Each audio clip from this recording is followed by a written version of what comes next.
Anil, sorry, you just became muted and we lost your screen.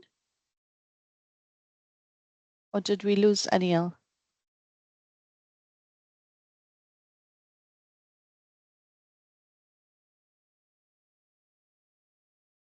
It seems like we lost Anil.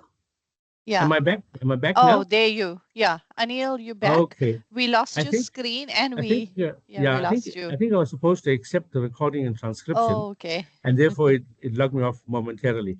So I apologize for that, colleague. Where did I stop? At filters. Yes, and share your screen again. We only lost you for a few seconds. Okay. Okay, right, great. We colleagues. can see your screen. Thanks. All right, so I was about to show you filters. So we click on data again, and then in the sub menu, we click on filters. So it opens up these filters here. So we have been using filters yesterday as well. And let's assume I want to filter on just one college and one school. So I could go ahead and do that. I could filter on, let's say, the College of Health Sciences. I untick the whole thing and tick only health sciences. So now the data that you're looking at is only for health sciences. And I could go further and say I want to filter on the School of Health Sciences. I deselect all of them and I select only the School of Health Sciences. And so the data the data that's being displayed here is only for the College of Health Sciences and the School of Health Sciences. And colleagues, just a tip, if ever you wanted to filter your data and then copy it out into a separate sheet, for example, I can highlight the whole thing, and I can copy it out. It's always safe to first sort and then copy. Otherwise, Excel gets into a little bit of a mess and it takes a lot longer. So for example, now that I've sorted, it would go much quicker. I can copy, I can go to a new sheet, and I can paste my data. Sorry, colleagues, I'm using shortcuts. Control C and Control P for copy and paste. So here you have it. I've now brought in the data for the College of Health Sciences and the School of Health Sciences. If I go all the way to the bottom, it's only the School of Health Sciences. All right, so I'm going to stop there with the sort and filter functions, and I want to dive straight into my questions. I have two questions that I want to walk through today with you. The first one is, let's create a table of enrollments and a graph, and a simple graph that shows us the master's coursework and master's research enrollments by college, and then we can try and represent the graph, the data graphically. So we'll do that, question one. And question two, I'd like to compute the graduation rate for undergrad and postgrad within the college.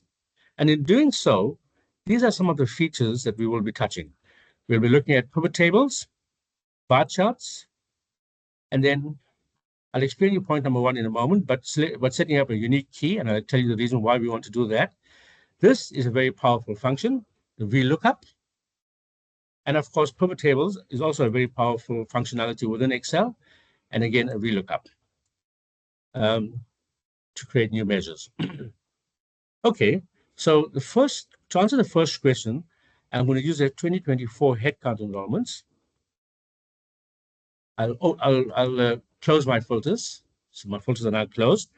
Yes, we want to create a table that shows us the masters by coursework and thesis enrollments and by college. So I need to do that by inserting a pivot table. So I go to the menu, insert, I click on pivot table.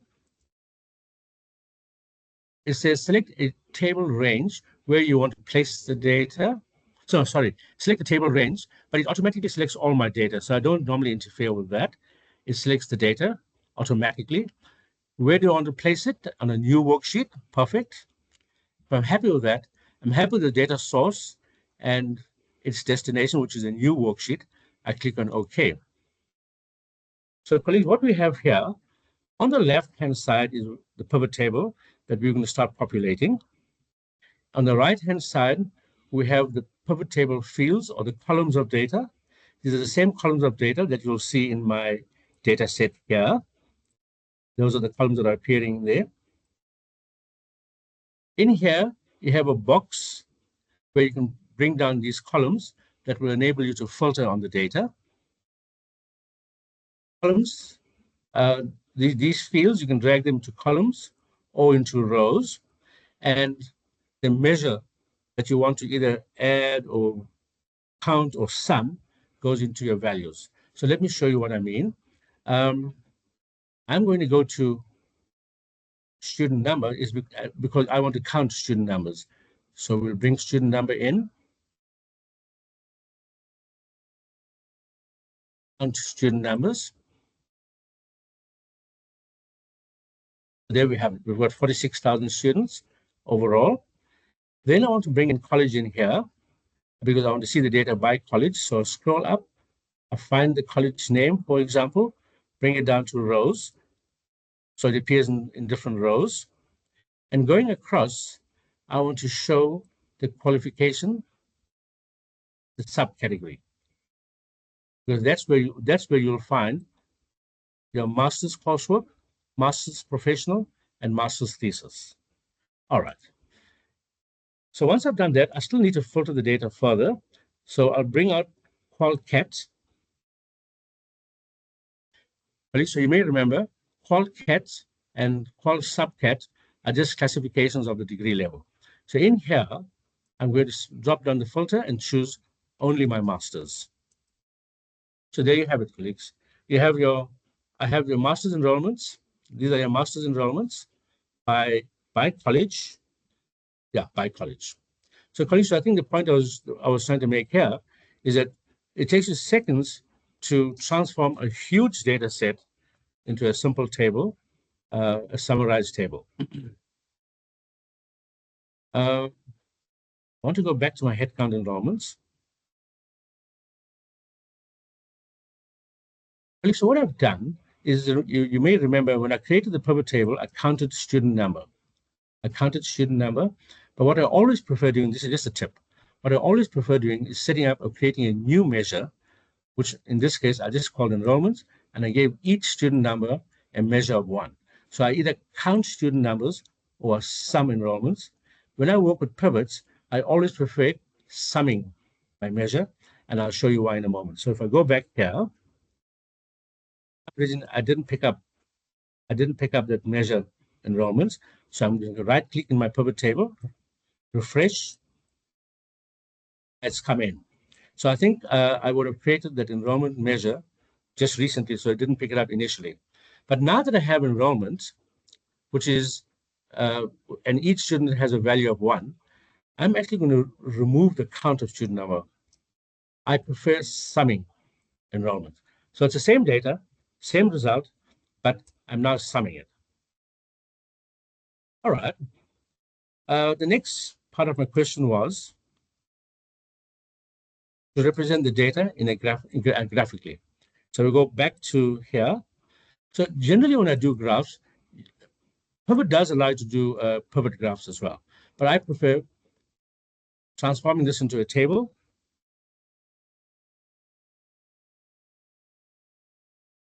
So it's the same thing, it's just a table which is static. I don't really need this row here, so I'll delete it.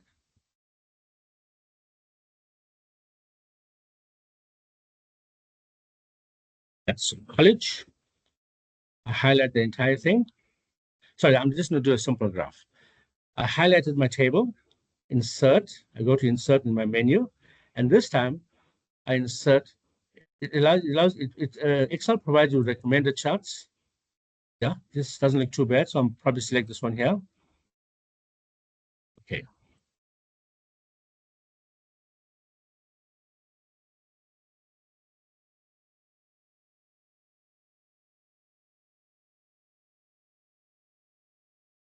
So yeah, this is just a simple chart, a bar chart that I've created to represent that data table. Yes, you can then try and make this graph look nice and tidy. The first thing I want to do is these descriptions. The college descriptions are too long. You don't need it so long. So I'll use the abbreviations. In this case, there's just 4 of them, so I can actually do it quite quickly. Now if you look at my chart, it looks a lot neater. The 4 colleges. And usually what I would do is If you click on that, it allows you, and the plus, it allows you to insert the data labels. So you can see the actual enrollments above the bar chart.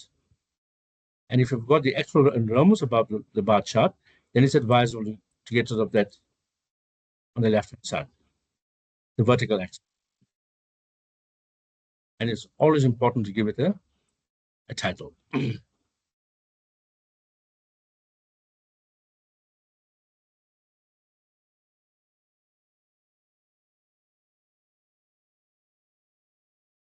I think it was 2024.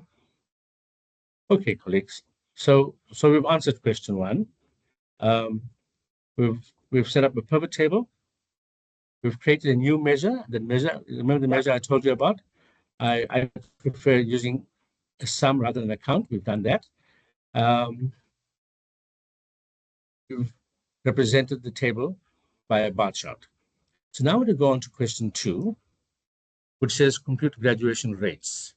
Now, from yesterday's presentation, a graduation rate is simply the number of students who completed the degree divided by the total number of enrollments, and that's your graduation rate. This gets a little bit more complicated. If I go back to my enrollment data set, and if I go and look at each of the columns here, none of the columns tell me that the student has, which students have completed. None. So that data is not available here.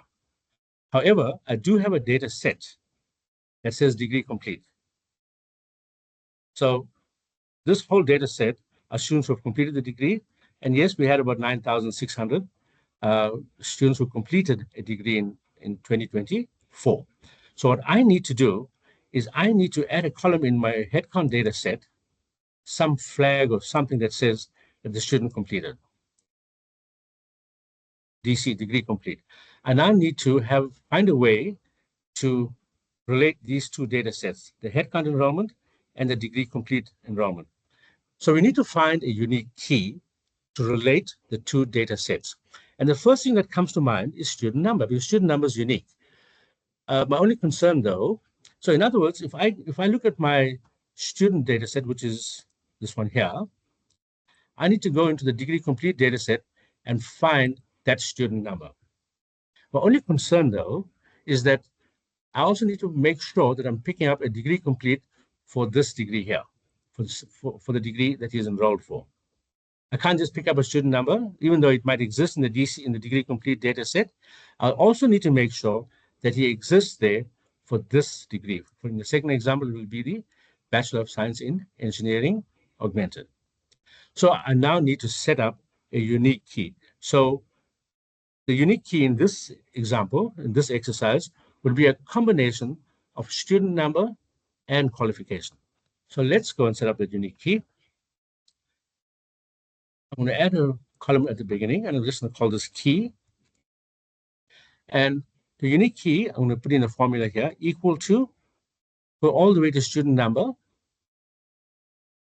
there, and then ampersand, and I can now go and select my qualification, which is that.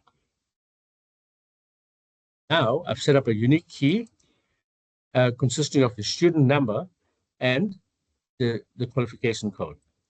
We then need to copy it all the way down. So this is just a shortcut to copy it all the way down.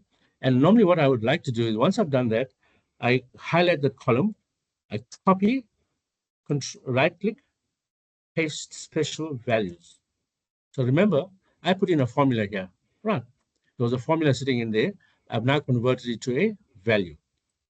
Please, I'm going to repeat that for degree complete because we need to set up the unique key. Insert a column. The heading is key equal to, it's the combination of student number and qualification. There's my student number there. The ampersand will bring them together. And now go and search for my qualification code, which is here. There's it there. And I have a unique key that consists of a student number, qualification. I copy it all the way down. I just go to the corner here and I double click. It copies it down.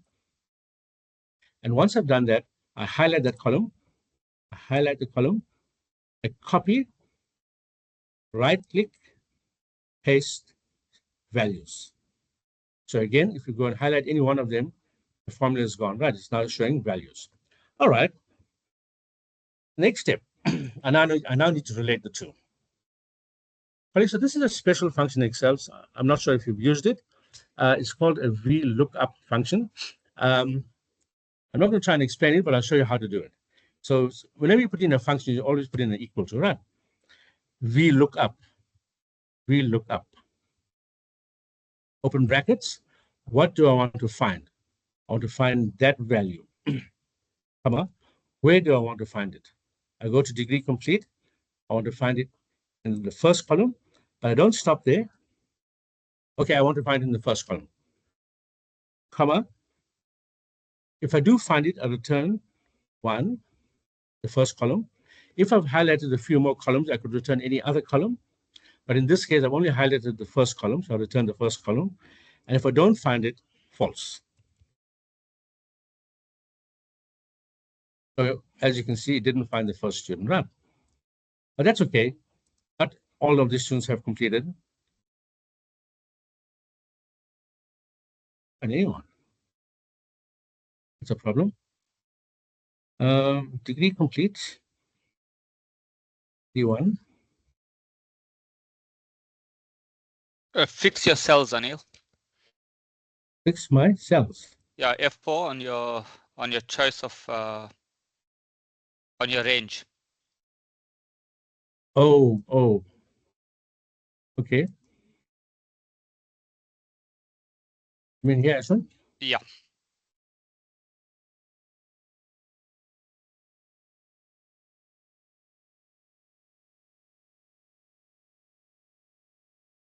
Find it again. Sorry, colleagues.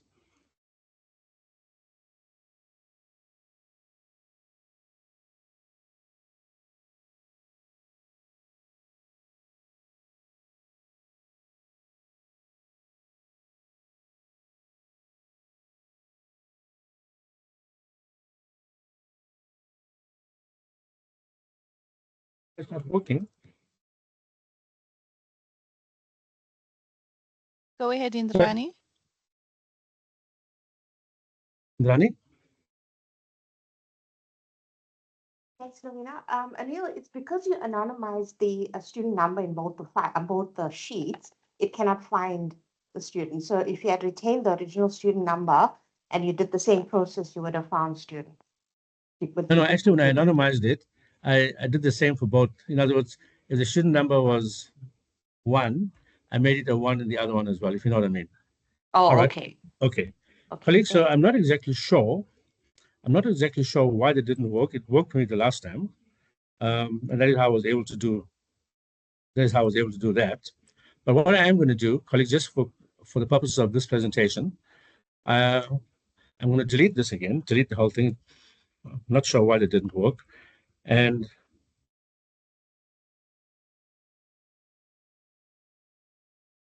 remove the key that I set up, delete the key,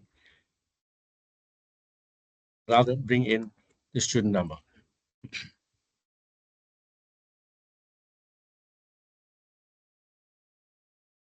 Okay, and in the degree complete, I'll delete the key again in that file. I'll bring in the student number. So I'm doing this. This is not ideal, but only because there's a problem that I've encountered. I'm not using a unique key. I'm just using student number to find out if the student has completed a degree, right? So we'll do that again.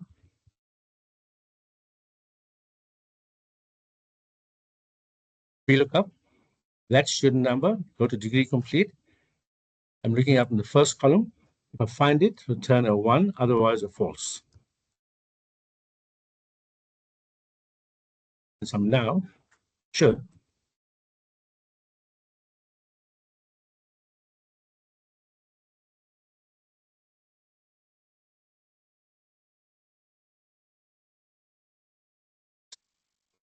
Anil, is it possible that the student numbers are not set up as numbers, or one could be yeah, a text? it feels like that. Huh? When I go Yeah. here, no, it doesn't look like it. Doesn't look like Maybe it. just check the formatting.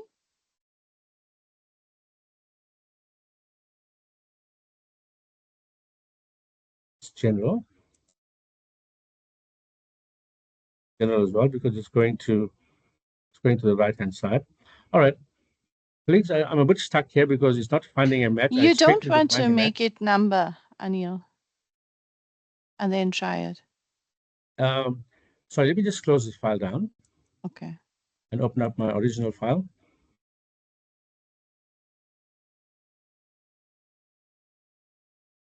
Colleagues, while Anil is doing that, I must say that Excel is very finicky, especially with complex formulas like VLOOKUPs, etc. Sometimes it tells you your formula spilling out of the edges, and then you must accept a change, or it doesn't like if one is formatted as general or text and the other is formatted as number, it won't match it as well. So it's quite finicky. And yeah, this is what we have to do to make sure our analysis works. So sorry about that.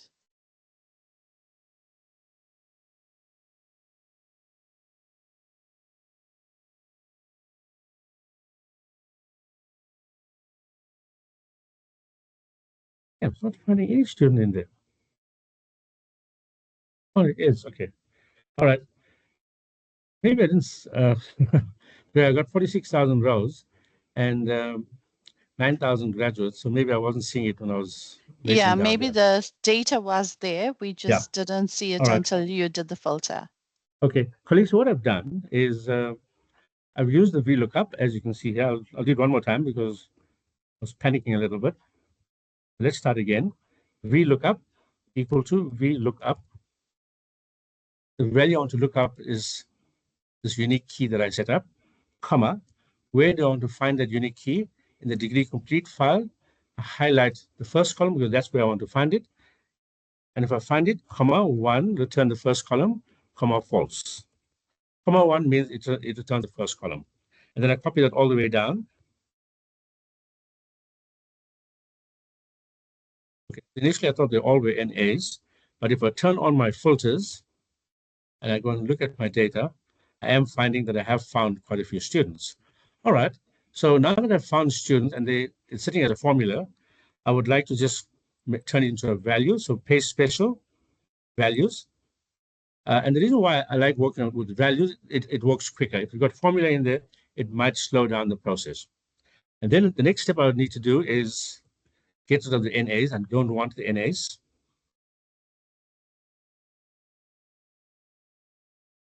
Please, as you can see, I'm using filters a lot. So filters is a very important feature. So I've filtered the data on NAs. I'm just going to run all the way down and delete it. So they're gone. And the next step I want to do, remember when I spoke about measures, I preferred using 1 as a measure. So what we'll do here is we highlight the whole thing, but I go to the bottom of my values and I remove, no, so we need to highlight the whole thing.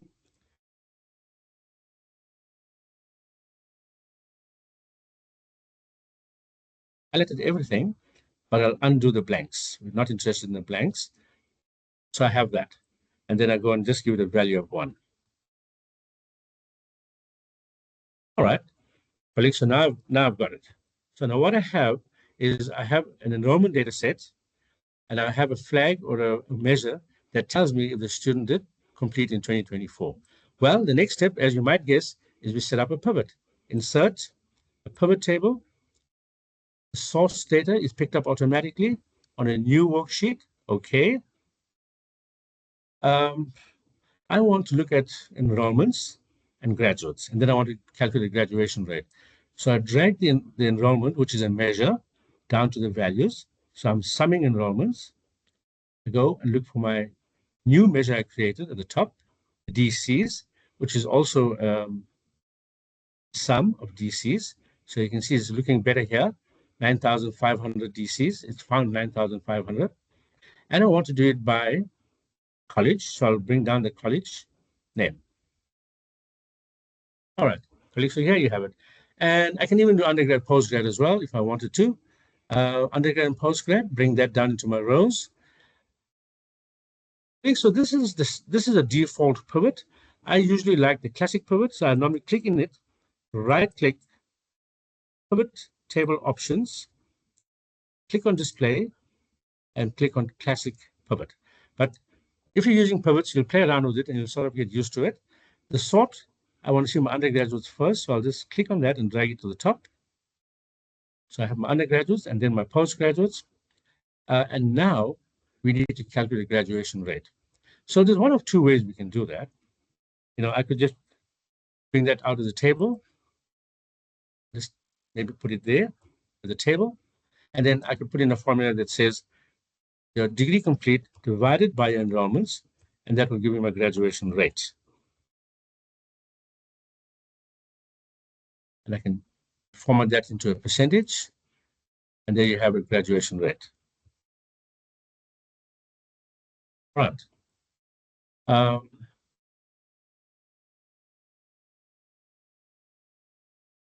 Okay, different color. So here you go. We've now calculated, we used all of that data. Apologies for the problem that we had, but it actually doesn't take too long to set up a table that shows you graduation rate by college for undergrad and postgrad. But I prefer doing it in the pivot itself. Sorry, this is the last point I want to show you. I prefer calculating the graduation rate inside the pivot. So what I would do, I click anywhere inside the pivot, I go to pivot table analyze in the top menu. It says field, items, and sets. Click on that. I want to create a new measure. Right. And the new measure will be graduation rate. So I'll say calculated field. And the name, we give it graduation rate, grad rate. That's the name of the new measure. What's the formula for the measure? We can put in a formula, and we know the formula will be our DCs, which is that, divided by enrollment. If I go towards the end, I'll find my enrollments. Close bracket. I want to add it. Okay. So there you have it here. Right. And all I need to do here is go to the column, grad rate, right-click, show field, no, not show, right-click, value of field settings, number format. I'm formatting that as a percentage. Okay, okay. And then you have exactly the same thing here. Right-clicks. And the reason why I prefer doing it here, I'll show you in a moment. Remember, this is a static table. It has college, undergrad, postgrad, and a graduation rate. Whereas this is more dynamic.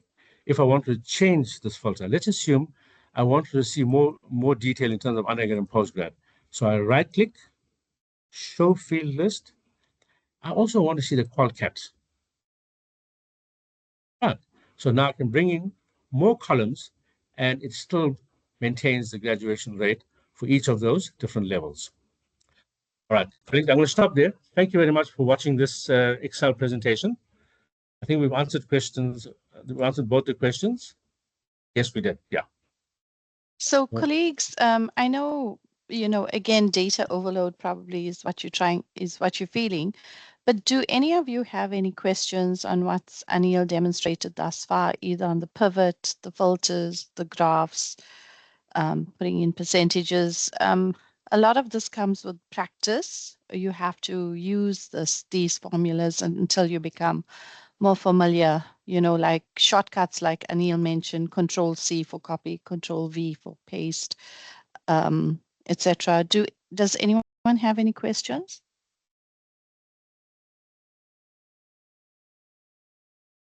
Okay. Yeah, okay. So there's, sorry, no. Deshni, please go ahead. Sorry, this might be an idiot question, but now, No problem. if I wanted to represent this data, one of these pivot tables, into a different format on Excel, how would I do that? Like, this is now pivot table, but I wanted to turn it into a bar graph, because a lot of the journals, they prefer graphs, so that you only allow certain things in it. So Okay. How could I turn that? Thanks. So you saying you've got a live... I don't know. Sorry, whoever's unmuted, please mute.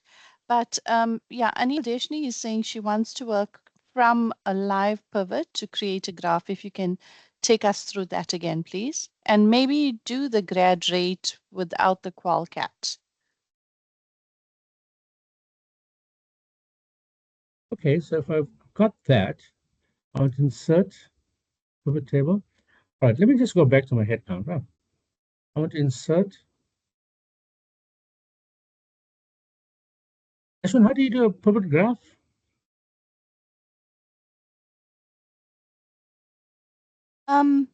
There's it there on the top under Pivot chart, towards the pivot middle chart. pivot chart. Yeah. Yeah, pivot chart. So, Deshni, so initially I inserted a pivot table, but I've just found that you can insert a pivot chart as well. Generally, these charts are not so nice, so that is why we don't use them. But I'm going to try it. We inserted a pivot chart. It did automatically select all my data, and I'm going to insert it on a new sheet. So I'll say OK. And then the grad rate. Remember, the grad is already calculated now. We already calculated the grad rate. We put it in as a measure within the pivot. And I want to see that by, let's say, college. Yeah, there we go. It's there by college. You can make it look pretty, like we did the last time. I could put in the labels, except I might have to just format the grad rates, I think, in here. Value, number format, percentage. It's neater. And I can also just give that an alias.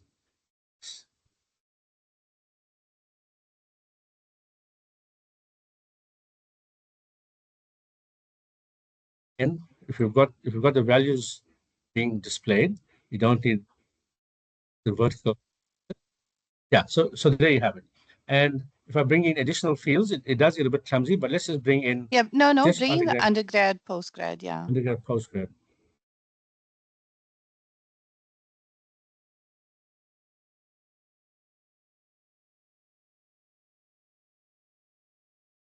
Okay, there you have it.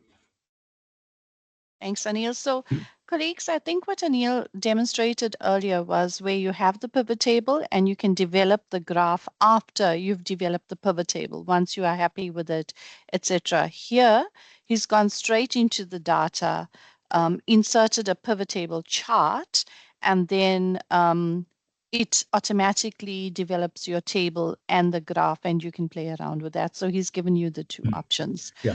So as you make changes to your pivot, the graph will change. And the good news is that you can actually hide these things here.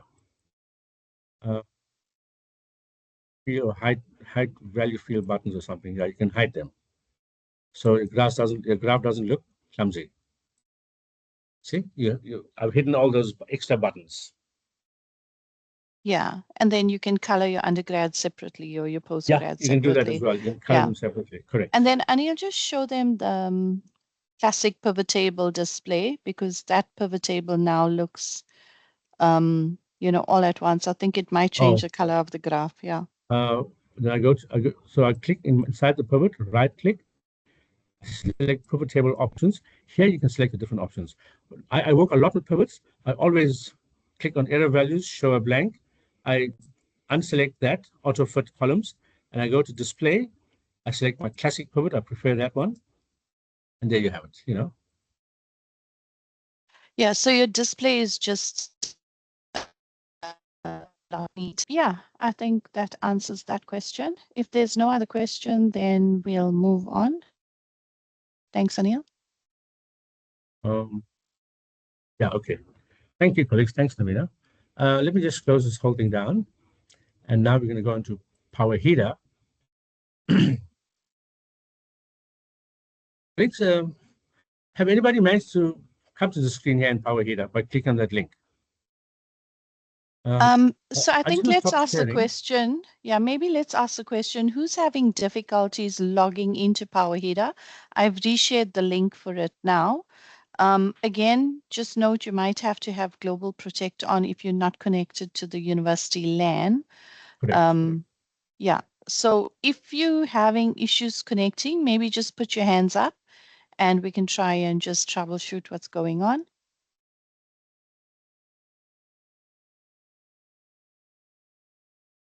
Okay, no hands yet, No hands Anil. up. All right, Yeah, I so I'm think going to let's share my screen. proceed and then we can handle queries. Perfect, yeah. So colleagues, to sign in, if you haven't signed in already, click on the sign in button.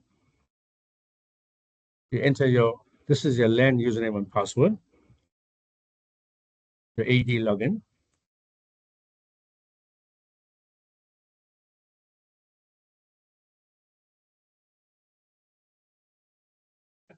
Sign in, and the landing page, you should see a landing page that looks like this. I can change the look and feel of this landing page. On the top right corner, it says the view looking at here is the tile view. I can now look at the list view, the user view, sorry. I think it's called the user view. So there's two types of menu system that we have here. You just toggle between the tile view and a user view. Again, I prefer looking at this view. It just feels a lot more compact and neater. These on the left-hand side are all the menus. Today we'll be looking at the finance menu, student HEMAS menu, staff HEMAS, student progression, and peer data sharing. So it is a lot. And I would like to start with student HEMAS. But before I get started, just to maybe remind you that these dashboards are sitting on massive data sets, and they do take a long time to load. They do load, it does work well, but it takes a little longer than the web reports would. So let's start with student HEMAS. I hover around over the student HEMAS menu.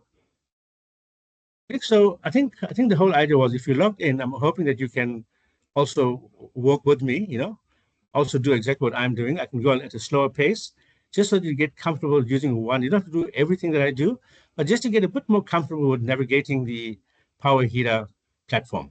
So, and if you're having difficulties, please raise your hand. All right, so we're going to hover over the student HEMAS. This is the main menu. Sorry, Anil. Yeah. If a person is trying to log in and it's not accepting their password, is it possible that there is an issue with the permissions? So, Navina, I think not. If you're using the same password as your LAN, you should not have a problem. However, I think you might have a problem if you've never logged onto the web portal. I Okay, think so there's you're a saying, relationship. Yeah, there's a okay, relationship or a link between this and the web portal. So in order to be a user of Power Heater, you also need to be a user of the web portal. okay, thanks. So colleagues, please be mindful. I would suggest that you log into the institutional planning web portal first. I'll put the URL in the group chat. Just go in there and then click on the HEDA tab from there, and it may allow you to go in. Thanks, Anil. Continue. Thank you. All right, so the student HEMAS menu displays dashboards on the headcount enrollment, FTE enrollments. As you can see, the different dashboards here. There's headcount, FTE, graduates, and we also have a combination of student and staff ratios. This is student-staff ratios.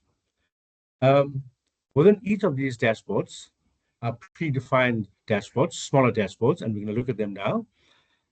This is just an overall high-level summary dashboard. Let's go and look at that first. High-level summary dashboard. So while that is loading, colleagues, I just want to remind you that these dashboards are based on final audited HEMAS data, and it's always 1 year old. So, for example, we've recently updated this dashboard with the 2024 data. 2025 will only become available next year in end of July, beginning of August. So as you can see, the dashboard has loaded. I'll just start with the filters first. Yes, it does have filters. Oh, by the way, the functionality here is very different from the web reports. Each report has a slightly different functionality, and we'll look at that as we go through it. But yeah, we have a filter for the year, so you can select the year that you want to view. At the moment, it's on 2023. I'll select 2024. Takes a few longer seconds to load, but we look at 2024 data, which is our the latest HEMAS data that's available. All right, there we go. So the data you're about to look at is for 2024. So that's your year filter. That's just a heading for the dashboard. But what I want to show you at the top are quick links. So for example, we are sitting here, which is this high-level summary. And if you decide that you want to look at that, you can click on it and it takes you to student HEMOS dashboard, which gives you a bit more detail. Similarly, if you want to look at graduates, you could go directly from this dashboard. All right.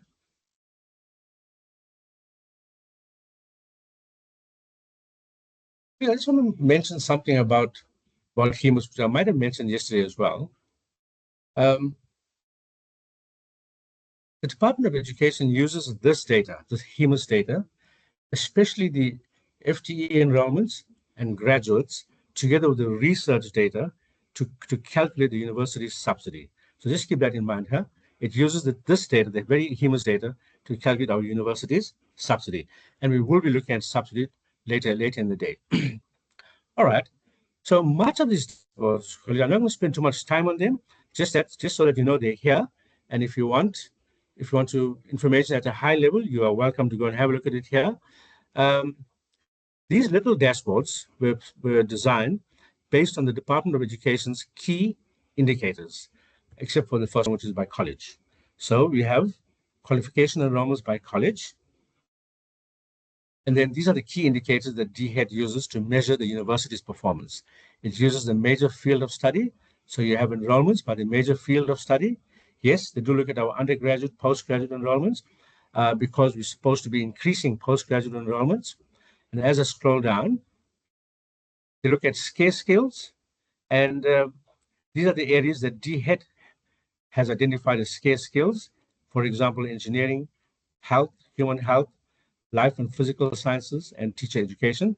So those have been, they have determined that those are the scarce skills in South Africa. They definitely look at race and gender as well, particularly gender. All right, so now we're moving down to graduates. Again, we have a little dashboard that shows you graduates by college. And this is 2024, so this figure does look familiar, 9.5. Graduates by gender and graduates by race. And then we have graduation rates. And this is how, so I think these dashboards were sort of designed using DHET's requirements. So for example, this is how they look at undergraduate qualifications: advanced diploma, bachelor's by the NQF level. And then you have these bachelor's here, level 7 and level 8. The postgrad certificate in education. So it says postgrad certificate in education, but it's classified as undergrad, and a professional bachelor's, which are your 4-year degrees. And it probably must include your 6 year as well, I'm sure. Postgrad less than master's, by and large, that's your honors and your postgrad diploma. And then it looks at doctors and masters separately. So here you have your graduation rates. So I've gone through them quite quickly because I always have the concern that what do you do if the data you require doesn't exist here? So we'll get to that in a moment.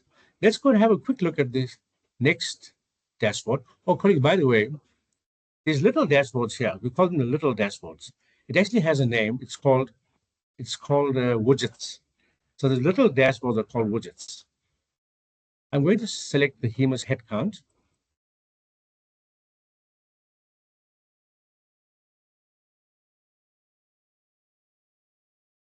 All right.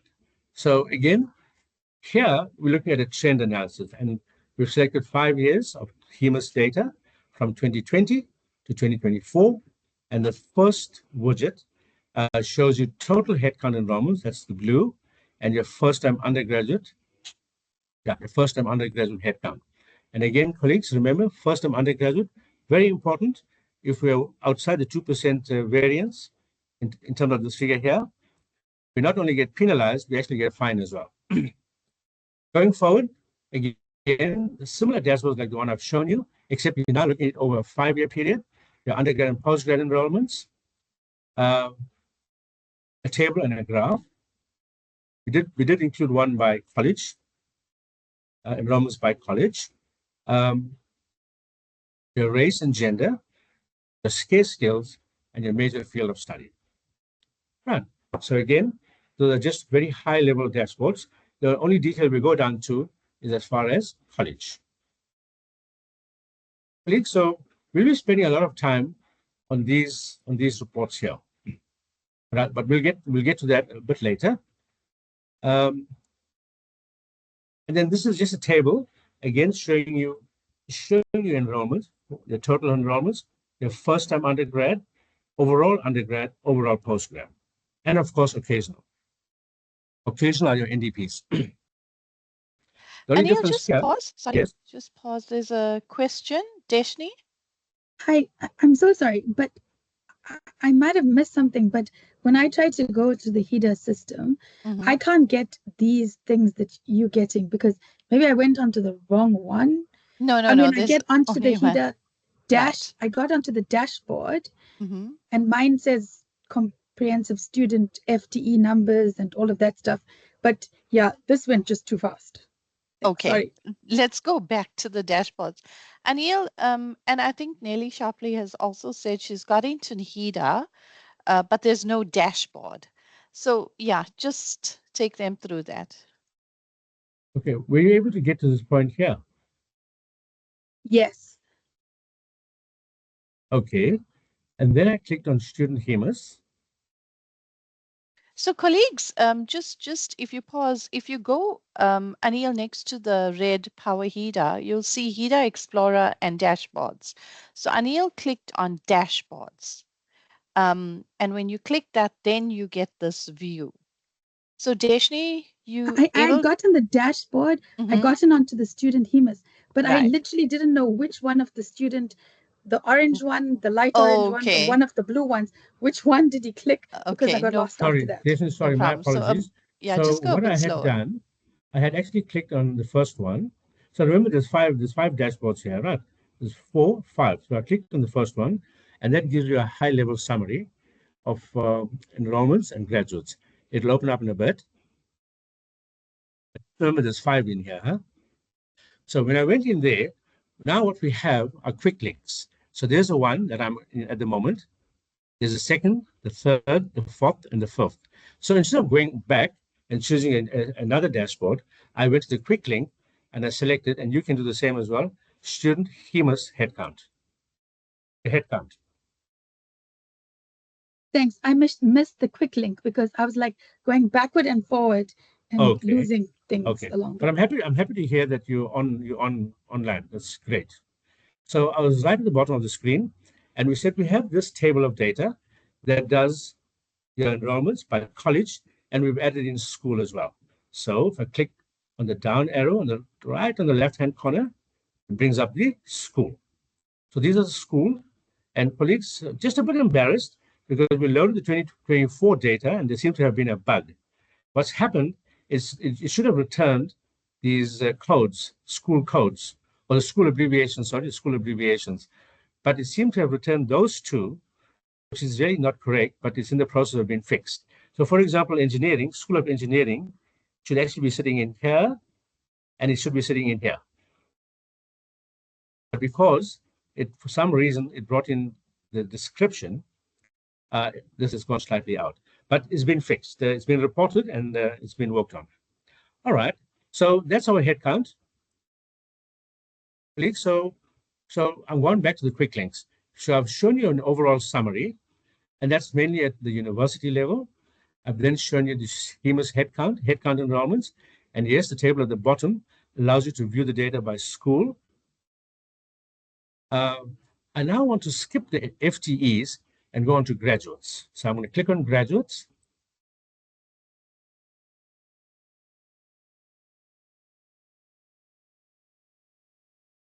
Okay, so graduates, I think the whole layout is very similar to your student headcount. It shows you a 5-year trend. And hey, colleagues, you can see there's a trend. Something happened here. We were almost, we had very few graduates in 2023 or degree complete in 2023.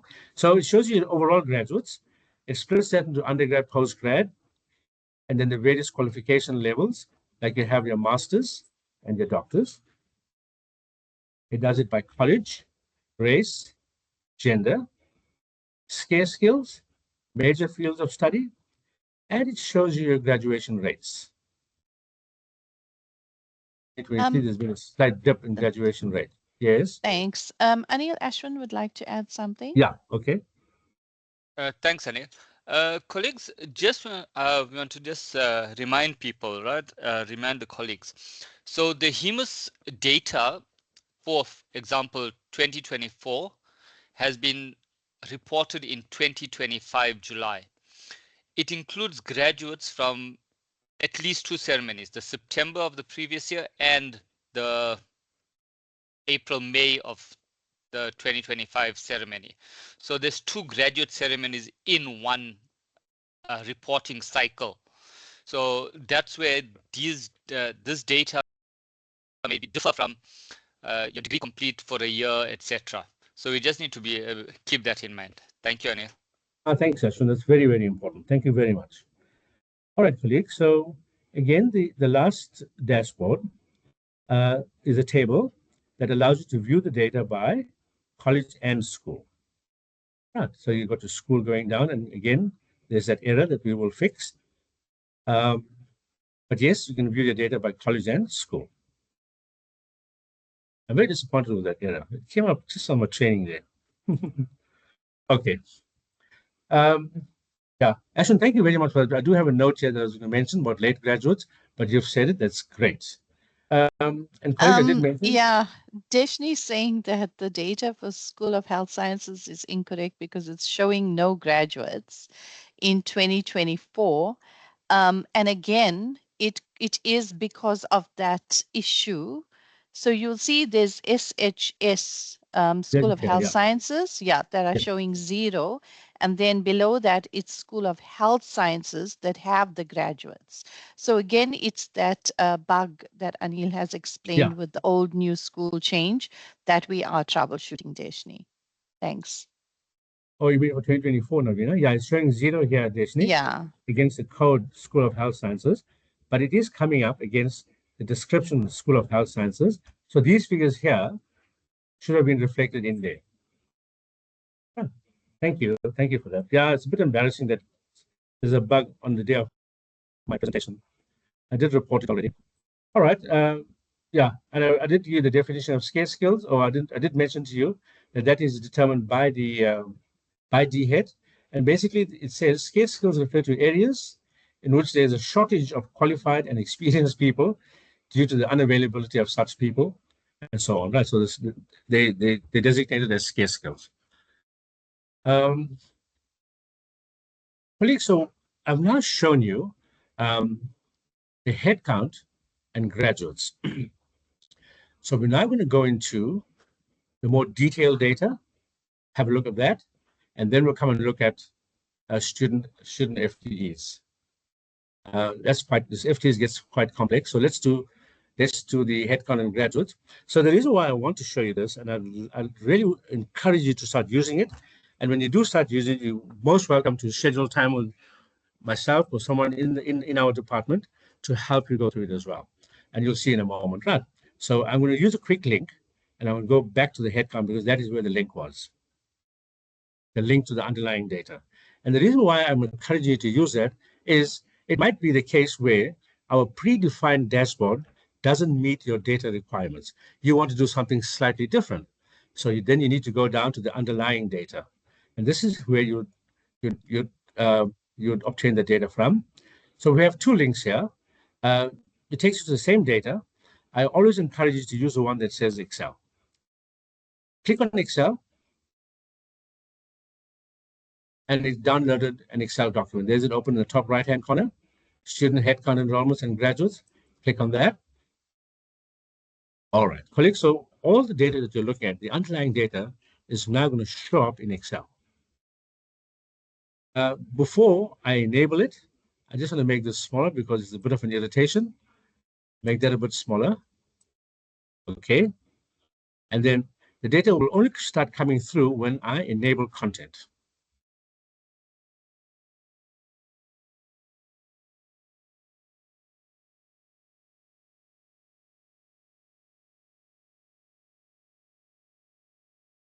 Give it a minute. It takes less than a minute, I think.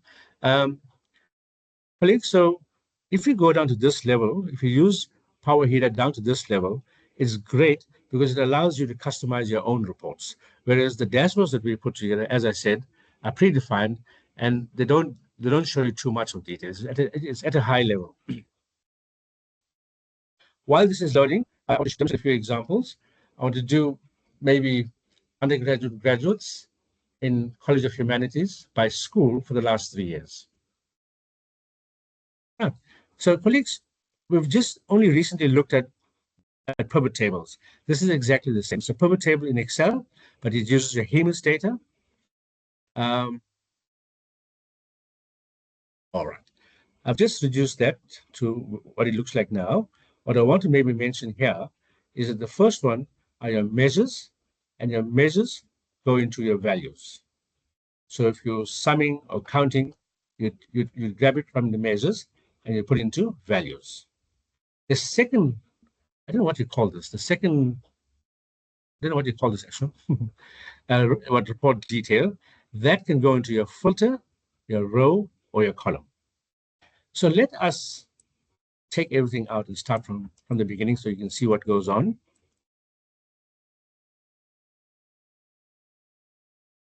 Probably just leave school and college there for a while. Headcount graduates. Oh, well, actually, let's take everything out. Take everything out and we'll start with an empty pivot. We'll start with an empty pivot. So there's my pivot. That's exactly where we were this morning. I said the first example I want to demonstrate is graduates in humanities for the last 3 years. Sorry, and I want only undergraduate graduates. So colleagues, I understand that you're not familiar with all the measures that are sitting in here. You'll have to play with them, go up and down and try and find them. But I'm looking for graduates. I'm not looking for that. I'm looking for overall graduates. And I think it is by alphabetical order. So it should be under G. There we go, graduates. So sum of graduates. Okay, so I don't even have to put in sum. I think it's all been set up inside our header. So that's my graduates. But of course, these are graduates for many, many years. So we're going to select the year. The year won't be a measure. It would be a column. So I'll open that up. And it's called, I'm getting a bit more familiar with this. So I know it's calendar year. So I'll drag it to columns. But I only want the last 3 years. So I'll go and untick that and select the last 3 years. There we go. So those are my graduates for the different years. Then I want a college because I want to select only humanities.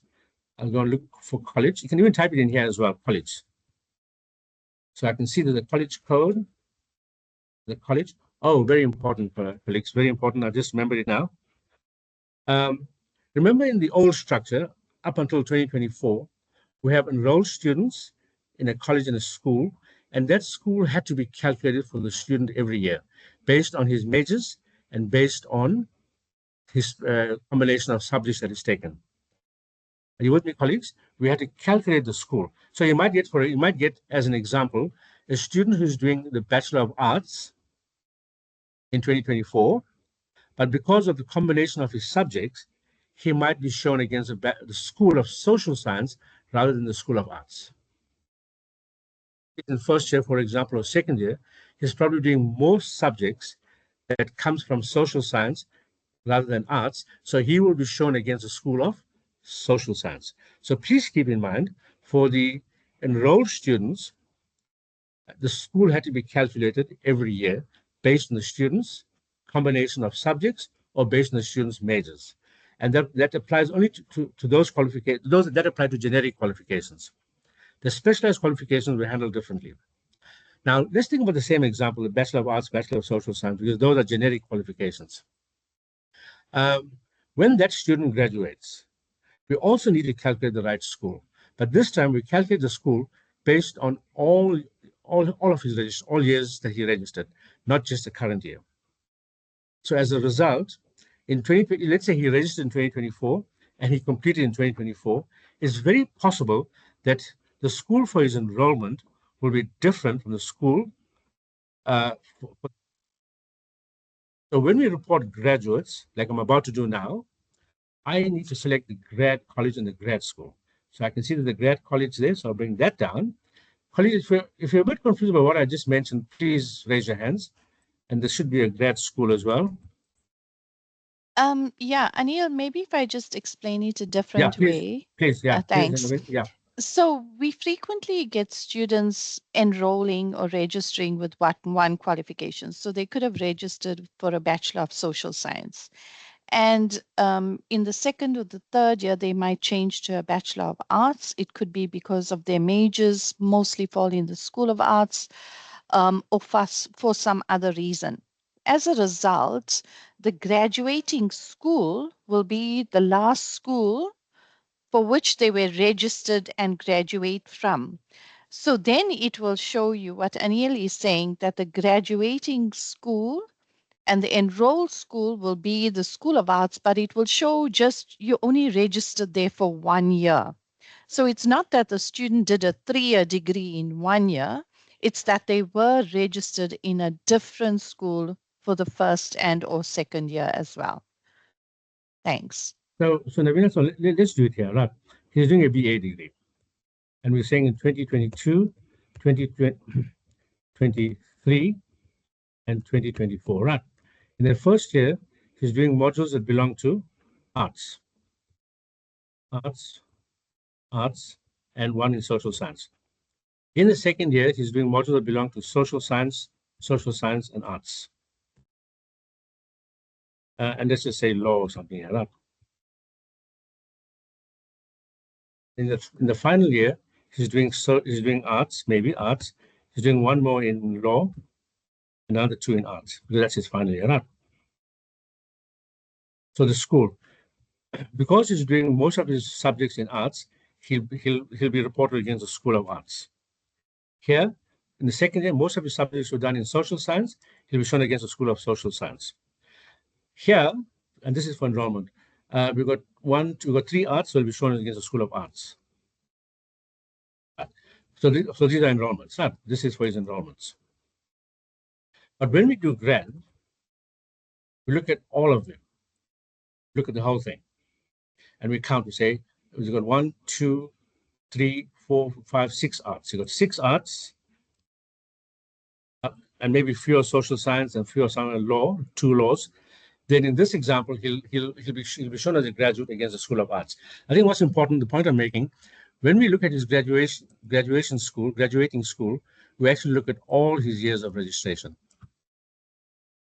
Enrollment, we look at only the enrolled year of registration. But colleagues, the good news is that from 2025, we won't have that problem.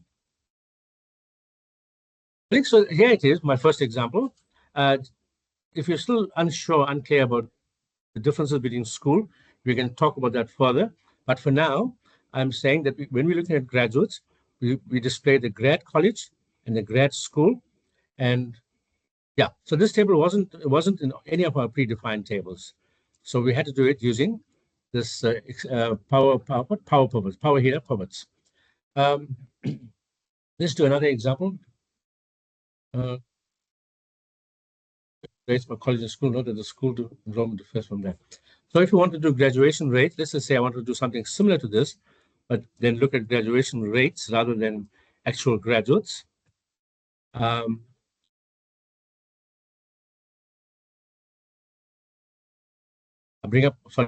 go into my pivot, I right click, I show the field list. And again, you remember, we have measures sitting in under the first one, and we have the detail, which I call columns or fields, sitting in the second one. But I want a measure because I want to look at graduation rate. It's a measure. I can sum it or I can do something with it. I drop that down, and I'm hoping in here I find a graduation rate. I think there is a graduation rate in here. Yeah. So these are all measures that have been predefined in Power Header. So you don't actually need to do anything more. You just drag that in, take that away.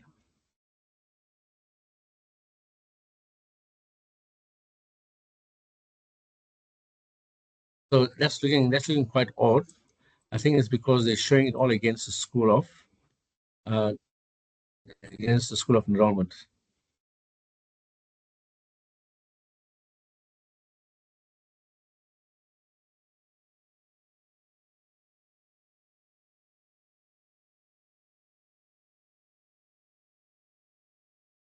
Oh my goodness. Glitch.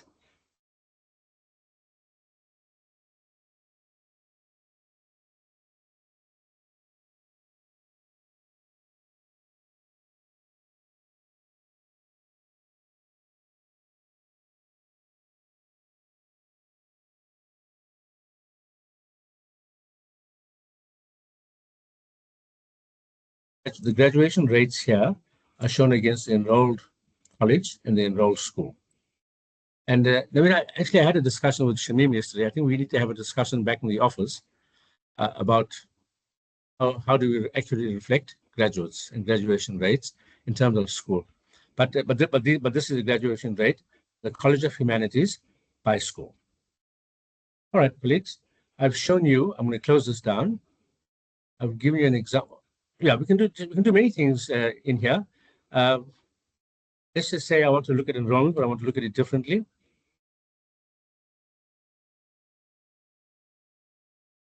Should have copied this one here.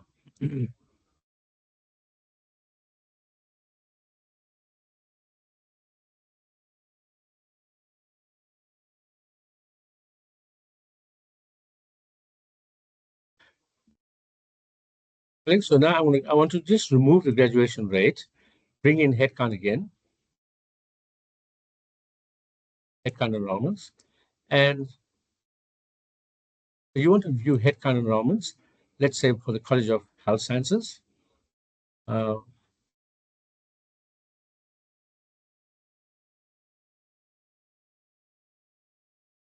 headcount enrollments for the College of Health Sciences.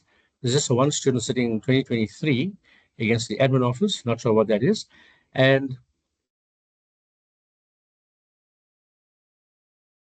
you've got a large number of variables or columns that you can scroll through that you might be interested in, that you would want to bring down. For example, let's just assume that you want to look at the disability status of the students. Yeah, so you can see the disability status of the students. I'm going to stop there at this point. It's the same for each one of them. You have a whole lot of columns in here. I think you've even got matric detail in here as well. You've got your race and gender, nationalities, home language. Yeah, so it's packed with lots of information that you could use in putting together your data set. I think I'd like to stop there for now, Navina. It's about 10:30. Yeah, I was just waiting for a Are there any break. questions? Yeah, are there any questions around that? Just in summary, colleagues, I've shown you the headcount and graduation HEMAS data, predefined dashboards. They are limited. If you wanted to do, if you wanted data outside those dashboards, then I'm recommending that you click on the link that I showed you, and that drills down to the detailed data, and you can create new reports using pivot tables. Thank you. Okay, thank you, Anil. Colleagues, just think about what you've seen and we can reconvene to see if anyone's got questions. Can we please reconvene at 11:15? So at 10:45, we'll reconvene. We'll take a short break now. Thank you. Thanks, Navina. Navina, before you go, I was hoping we'll start off with Mike, and he'll do a short presentation on the data quality monitor. Yeah, I was thinking that too. No problem, All Anil. right. Thank you. All right.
So we are going to resume our training session.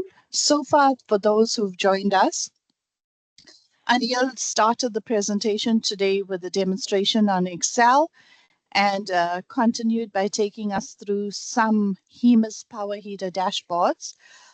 We're now going to resume by with my colleague Michael Ely demonstrating the University Data Quality Monitor to you. He's going to do a short demonstration. We'll take some questions and queries, and thereafter Anil will resume with his presentation of the power heater dashboards. Just to note that not all staff have access to the data quality monitor. It is given to the college academic services staff, their managers, the college DPSs, etc. So access is restricted for due reason. But we would like to show you what is available in allowing our department to prepare data for the HEMA submission. So when we send data to government for our statutory HEMA submissions, it has to be clean data. And the data quality monitor assists to achieve this to some extent. Mike, if you're online, it's over to you. Thank you.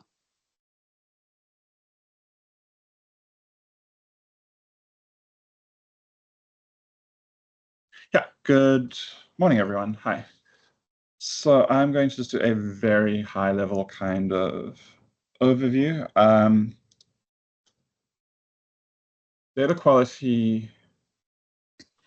Mike, you're going to share your screen. Yeah. Maybe just take us back to the home page and then come there. Right. So colleagues, Mike is logged into the institutional planning web portal, which Anil demonstrated yesterday. Thanks. Back to you, Mike. Yeah, so data quality kind of falls into one large category with two subparts.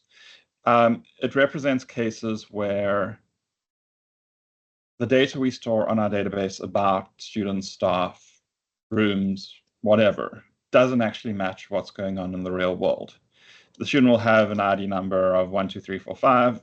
If our database has 1, 2, 3, 4, 5, 6, it's kind of an issue. It's a data quality problem where the data doesn't match reality. And there are two kind of broad categories of these issues. The first is literal mismatches of data, bad data that's on the database because it was captured wrong. And the simple truth is, unfortunately, we can't do much about that. If the student's name is John and we put Jack, there's no real way to validate it. The data quality monitor kind of does something slightly different. It looks for internal inconsistencies between the data. If a student says that they are a South African student, but they don't have an ID number, that's an internal inconsistency. All South African students should have ID numbers. Therefore, we can assume that there is something wrong with our data. The data quality monitor also looks at system inconsistencies. Students registered for 2 qualifications in the same semester. Things that have been captured but don't really match what goes on in the real world. Again, for example, if a student is cancelled from a module using an admin reason, it means that they should never have been registered for that module, and the cancellation date should be backdated to when the module that they didn't do never started. So the data quality monitor itself has 2 broad parts that users will interact with. The first is the error interface that sits on the II portal. This is currently running on the test system, but we'll be moving the new changes to the new system. On that note, we have made a whole range of changes to the data quality monitor, so some stuff will look a little bit new to people who have been using it previously. You access it by clicking data quality and then student or staff data quality charts.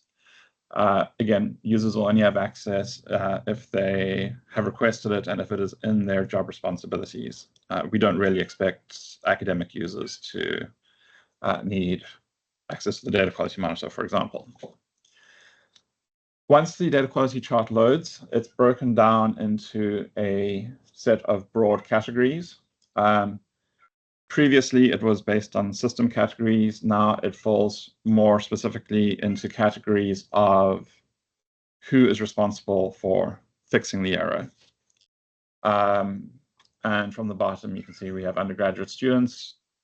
Previously, that would have been handled by the college office. Now it will be the school's undergraduate office. Postgraduate students, issues with graduation, issues with applications, issues with international students, or issues with student funding. Notably, there are cases where the same error will fall under multiple categories. For example, student funding is responsible for issues with fee remission, but at the same time, so are postgraduate staff.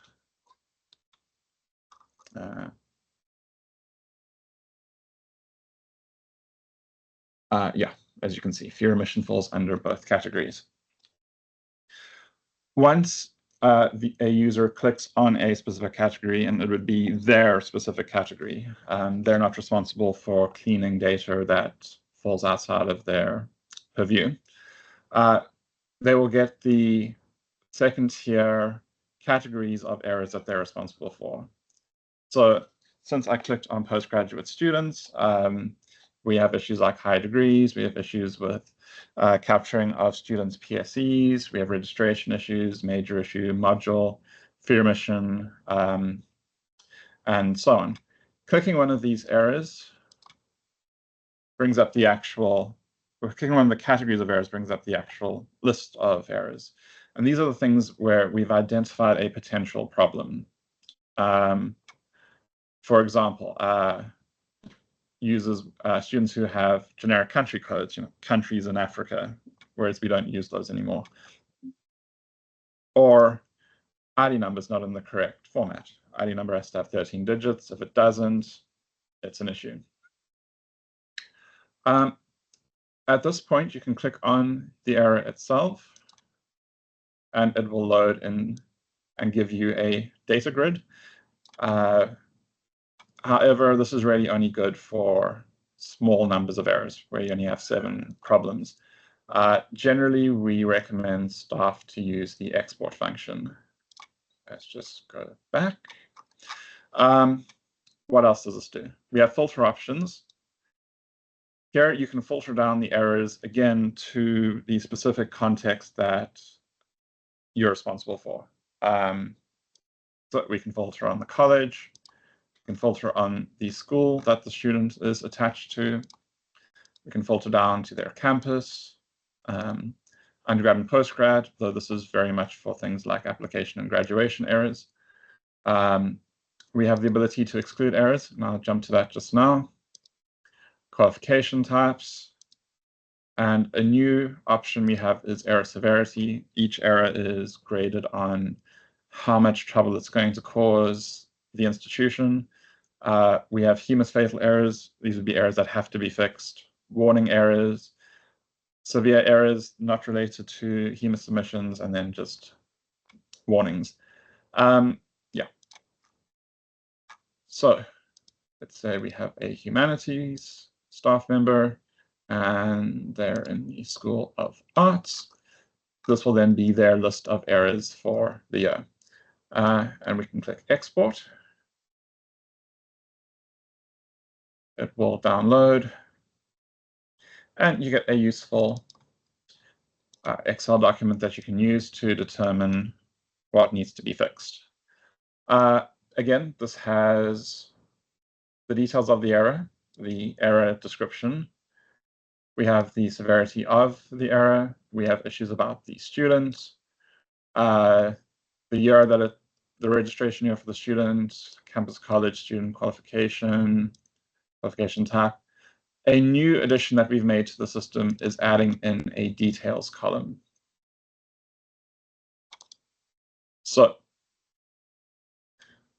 while the age, the date of birth warning shows any students who have an age lower than 16 or higher than 71, and this is a HEMIS warning. The details column gives just a little more detail on that. If a student, or if a staff member is 72 years old, that's valid. If a student is 0 years old, that's kind of an issue. Or if they're 125, it's just statistically unlikely that they're still studying at UKZN at that point in time. But yeah, the export function will work on whichever layer the user is at. So if you click export at the second tier, you will get all of the errors that fall under that group. And technically, if you click it on the first tier with limited filters, it will download everything. The spreadsheets do get a little bit big at that point. Correcting errors is done generally on ITS. And we have a user guide that will help new users and people who need a bit of guidance on where to fix things. The guide has a couple of sections, basic introduction to the system, and then pages and pages and pages of details of each error, its severity, what systems it's found under, and the correction steps. And yeah, this goes on to quite some detail. Wherever possible, I put in the name of the screen and guides to where the issue possibly is coming from. Okay. All of this also exists for the staff system, but I'm not really going to go through that because the user base for the staff data quality monitor is quite different, as are the steps to using it. So on ITS, we have a new interface which is used to exclude errors. And generally, this would be used to exclude false positives. So we could, as the previous error that I had showed, have a student who is older than 71 years old. Now, it's unlikely, but it's very possible to have a student who is 72 years old, someone who's retired and come back to finish their master's or PhD, for example. And the exclusion system basically gives users the room to drop that error from the system for that given reporting year. So I'm just going to go back to my downloads, just reload this report. So a student number in hand. This works by searching. You can fill in whichever level of detail you need, but it needs generally some detail.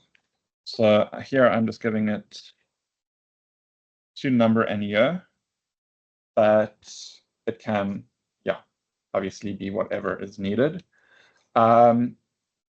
Each error has an error code. It always did. They were just hidden in the past. The error code links back to the actual error itself. It's on the Excel spreadsheet. And we have just the same general information about it. This really is for searching more than anything, though. The data quality monitor now has the option, though, to exclude an error. So a user can click exclude. They can give a reason, something like student is actually 0 years old. And that can be saved, and then going forward, the error would be dropped from our accounts and can be excluded on the web-based front end. We can also have options to give an end date for the error exclusion. So if, for example, an international student is studying in their home country for the first 6 months of a year, and they don't have a permit, that error can be excluded until the 1st of July, and then it will show up back on the system and will be flagged as something that needs to be solved. Another useful thing that we've added is a solve date for errors. Now, this automatically gets updated when the error drops off the system. Once the error has been solved, it no longer gets detected and it automatically gets end dated. So going forward, that will allow us to see on a school, campus, college, or qualification level how long it is taking users to solve errors, and also highlight errors that have maybe been active for too long and should have been solved. Notably, the other part is the error creation date, which is also automatically populated. Yeah, we will do more in-depth training with the user base once this is fully rolled out to production. It is, in its last phase of testing, so that should be good to go soon. I think let's open the floor to questions. Thank you, Mike. So colleagues, just to let you know and to iterate again, the access to the data quality monitor is to staff who are responsible for maintaining student data. What Mike is showing you, which is the ITS system, is the university's database. This is what we refer to as the back office forms, where a college academic services manager or a principal academic officer would come in and make changes to a student record or manage the errors. So not everyone has access to this. And then the front end that Mike showed of the data quality monitor, we currently have a data quality monitor, but there are different errors and different groupings of the errors. The enhancement that Mike has showed you from our test database is we've now been able to categorize the errors better. That will allow more flexibility for the colleges, for student academic administration, etc., etc. So yeah, the naming, the viewing of the errors hasn't changed much. It's mostly the types of errors and the groupings of errors that have been enhanced. Are there any questions or comments or queries? But just while you think about your question, again, to iterate, the HEMAS submission, the HEMAS stands for Higher Education Management Information System.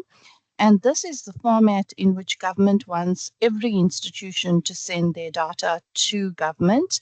Once the HEMAS submissions are made to DHET, they will use the data in those submissions to determine the subsidy for the institution. Hence, data quality is very, very important. We cannot exclude students, graduates, etc., based on the fact that we don't have data or there's missing or inaccurate data. It will affect the university's subsidy. So data quality in the university is taken very seriously. Mike, I see that there are no questions. If something comes up, we'll try and address it then. But thank you for the presentation, Mike. And Anil, it's back to you. Thank you, colleagues. Thank you, Navina. Thank you, Mike. Okay, colleagues, back to our header. Colleague, I just want to maybe share something with you before we look at Power Header.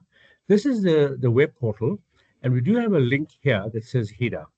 Now, if you want to be able to Anil, access... sorry, you're not sharing. Yeah. Oh, sorry.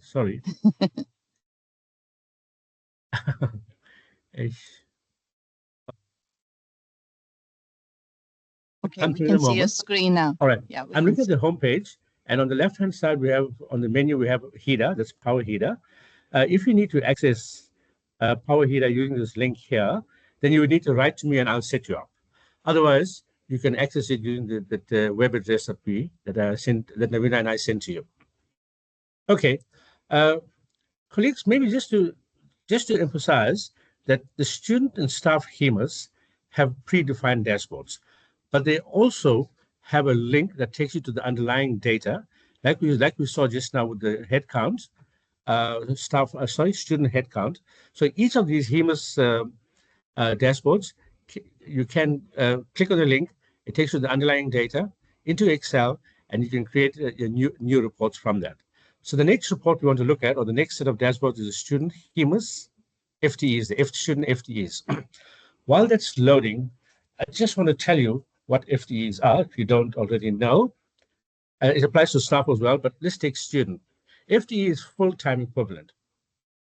So I'm just looking at the definition here. Full-time equivalent student is a student who is enrolled for an academic program for a full academic year and is enrolled for all the courses prescribed for that program. So colleagues, at UKZN, we use credit points. And if I take an example, a first-year student is required to enroll for 128 credits. If he enrolls for 128 credits, then he comes out as one full-time equivalent student. If he enrolls for 64 credits, then he'll come out as 0.5 full-time equivalent. And yeah, so that's basically what full-time equivalent is.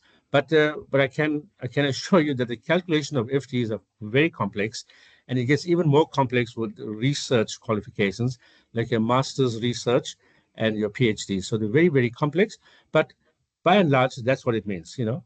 And if a student takes too many modules, like say, for example, you have a student who takes 20% over and above what he's supposed to take, then he'll come out at a higher FTE, and which might sound like a great thing, but actually it's not. If students take too many modules than the required number of modules or the required number of credits, at the end of the day, it actually deflates your credit, your FTEs. It deflates the FTEs, and that will have a negative impact on funding as well.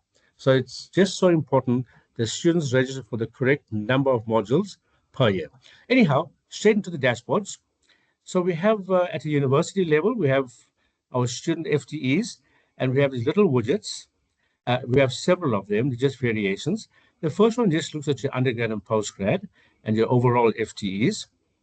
And then we've done a dashboard by college, FTEs by college, and the usual indicators, the SESM category, the SESM. Yeah, so we've just got those three there. And going below that, we have the success rates. Colleagues, success rates. When we looked at the web portal, we looked at pass rates. It's synonymous to pass rates, success rates and pass rates. On our web portal, our pass rates, the formula to calculate pass rates was modules passed over modules enrolled. We even had another option where you had modules passed over modules, exams written. All right. In HEMUS, this is how DHEAD expects us to calculate success rate. It takes the FTEs that have been passed divided by the FTEs enrolled. So success rate is calculated based on FTEs, full-time equivalent. And so this little widget here, you have an undergraduate success rate. And as you can see, we did very well in 2020, 2021. And the second row is actually your overall success rate. The next chart, we have the undergraduate success rates by college, and again, undergraduate success rates by your SESM category. Going on. So again, we're reflecting, or we're showing your FTEs, the undergrad, postgrad in total, but this time you can view it by college and school. And as you can see, we still have the problem with the description and the codes, but yes, you can view by college and school. And finally, we have, the next slide, we have FTE, and we have this TIU. I need to go into some detail around that. So firstly, it's an acronym for Teaching Input Units, and that is the same as weighted FTE. So we have FTEs and TIUs, or you can say weighted FTE by college and school. And then again, the last dashboard, I'm going to come back to that. The last dashboard does success rates.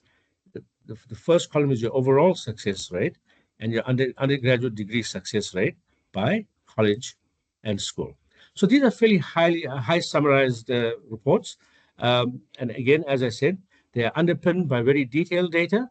If you need a report if you need data that's not reflected in here, we'll go into the Excel the Power Header Excel report and extract the data from there.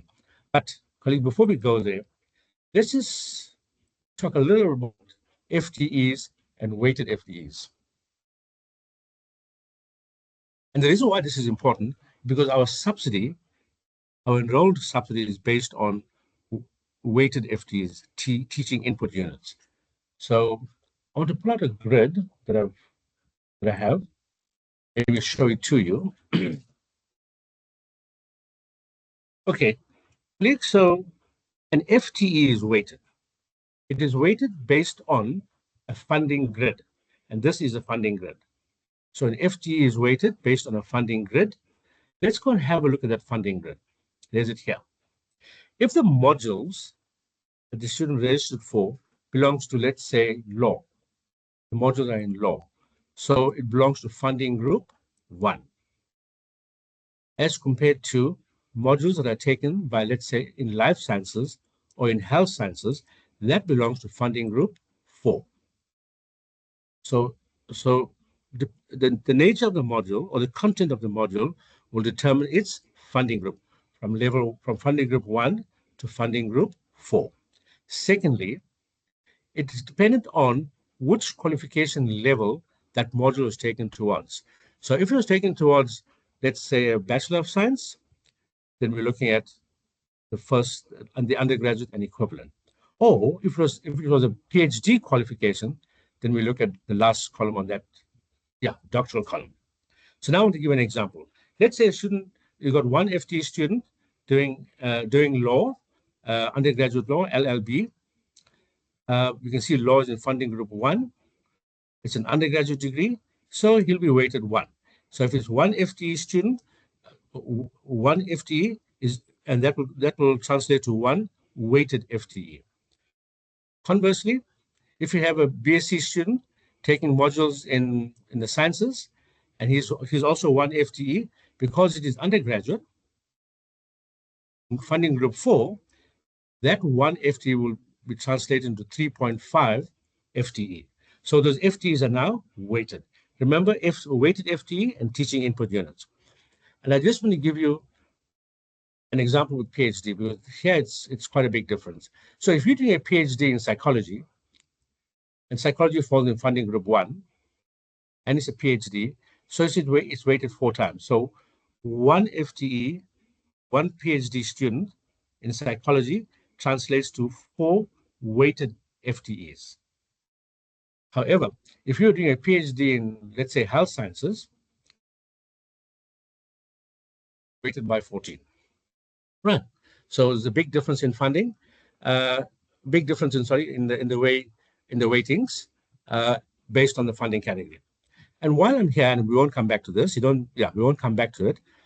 So that relates to enrollments. What happens with graduates? Because we also get funded on our graduates. And just focus on my red highlights. Ignore the others for now.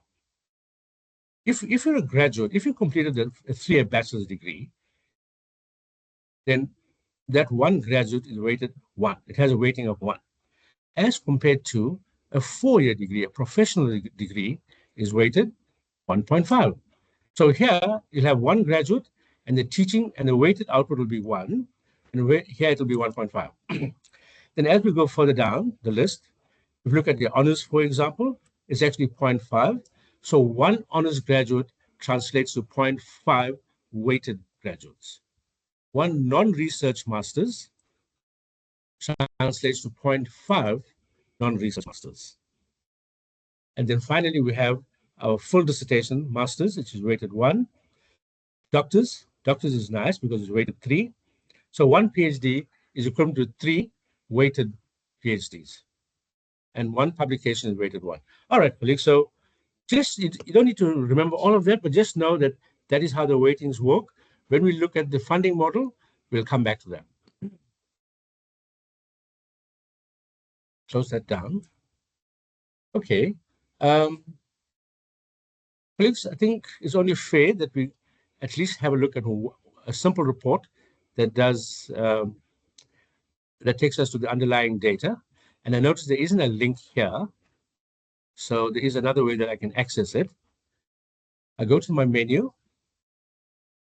Select the first option, which is HEDA Explorer. And I have a few options here. It's always the first option, HEMIS reporting.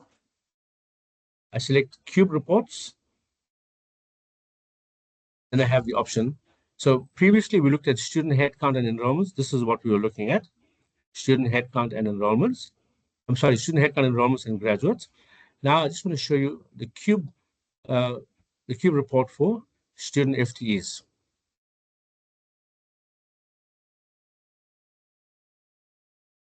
All right.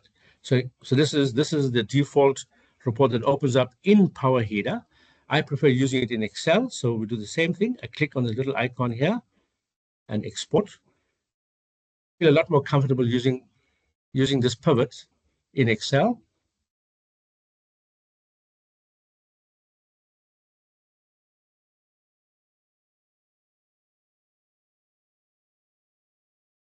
All right, colleagues, so this pivot table will open up and we'll be able to access the measures and the variables or the different fields of data.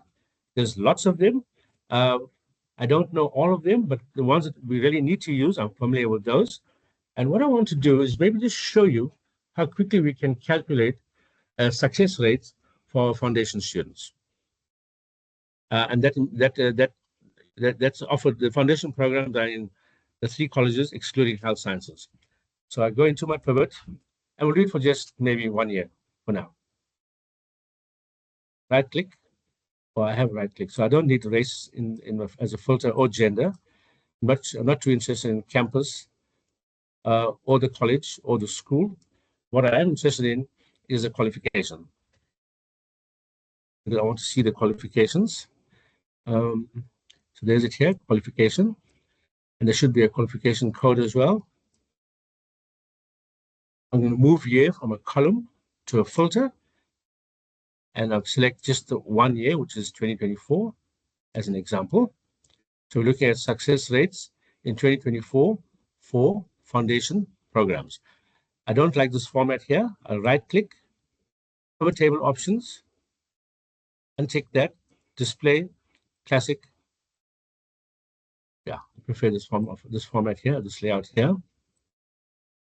All right. Links. So I do apologize. You're not too familiar with the terms that are in here. Funded credits are your past credits. Funded credits are your past credits. All I need to do now is bring in my enrolled credits, which is my FTEs enrolled. So I'll search for FTE. I found it in there. All right. So now I have both what I need. I've got my enrolled FTEs and I got my past FTEs. I just need to put a formula on the side to calculate success rates. But now I need to pick up my foundation students. Right click. So before I do that, I just want to remind you that if you're using it, you won't be familiar with the columns. Please call on me, drop me an email, and I'll walk you through it. I need to bring in something that flags a foundation student. And there we have it. So first of all, I'm looking at the foundation courses, and I also want to pick up a foundation student as well. All right.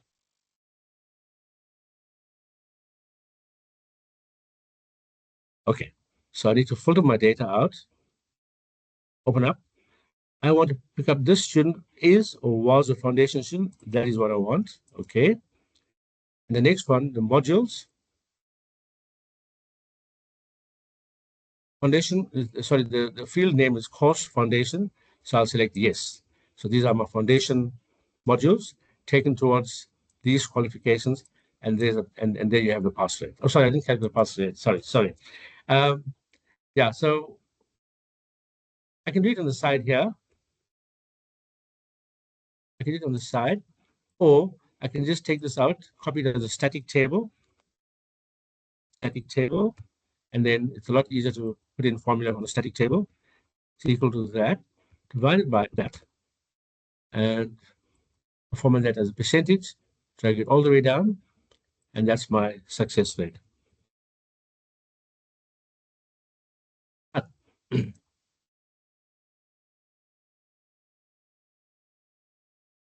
So, colleagues, so as you can see, our students have been performing quite well, 94%, 92%. And just to show you something, let's take the non-foundation modules. In other words, the mainstream modules. Mainstream modules taken by the foundation students. Just going to do something quickly here. That's E9. So that is why I prefer a static table. We are going to put in the formula in there, D9.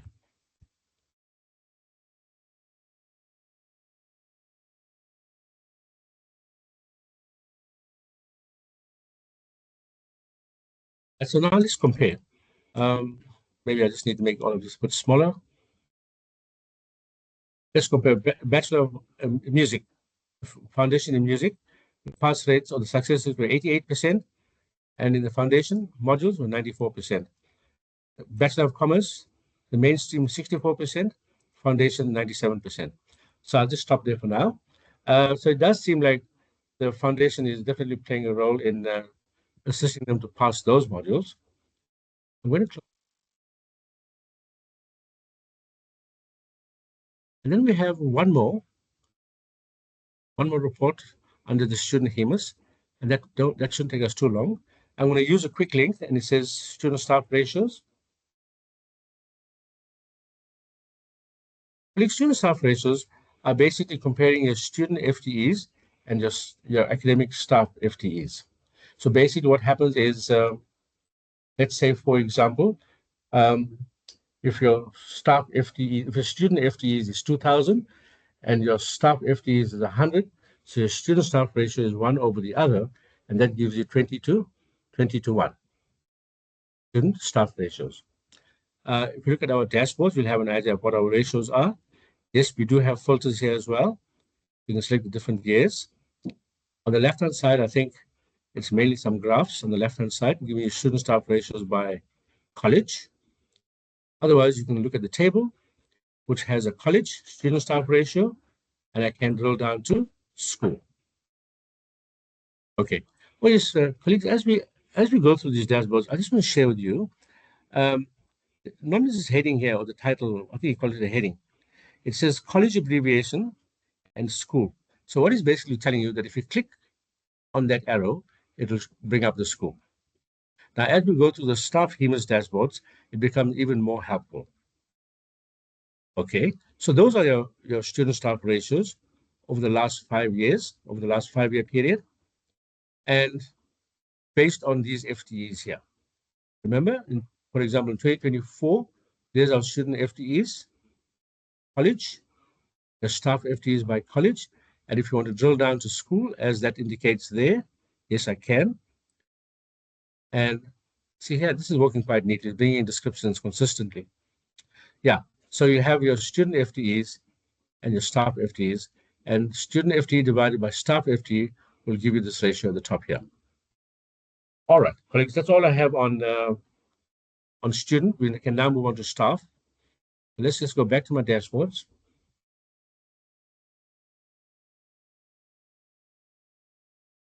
Staff.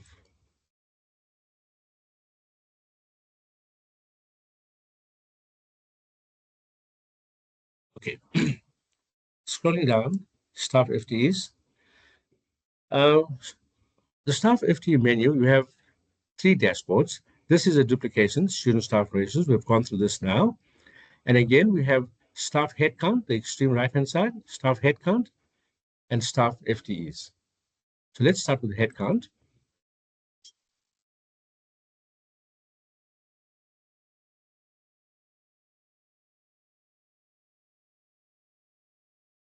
Colleagues, just while Anil waits for that to load, just to let you know, the staff headcount would count a staff member who's been in the university, employed in the university at any time in a given year. So if you're looking at 2024 data, and a person is counted in the staff headcount, even if they were employed for only 1 week in 2024, that person would be included in the staff headcount. With regard to the staff FTE, it then looks at the duration of the contract with the university. So full-time permanent staff member would have 1 full FTE. If a person was employed for only 6 months in the year, then technically they would only be allocated half an FTE. but they would occupy one whole person as a head count. I hope that clears it up. Thanks. Navina, thank you for that. Colleagues, yeah, so again, we have a number of predefined dashboards.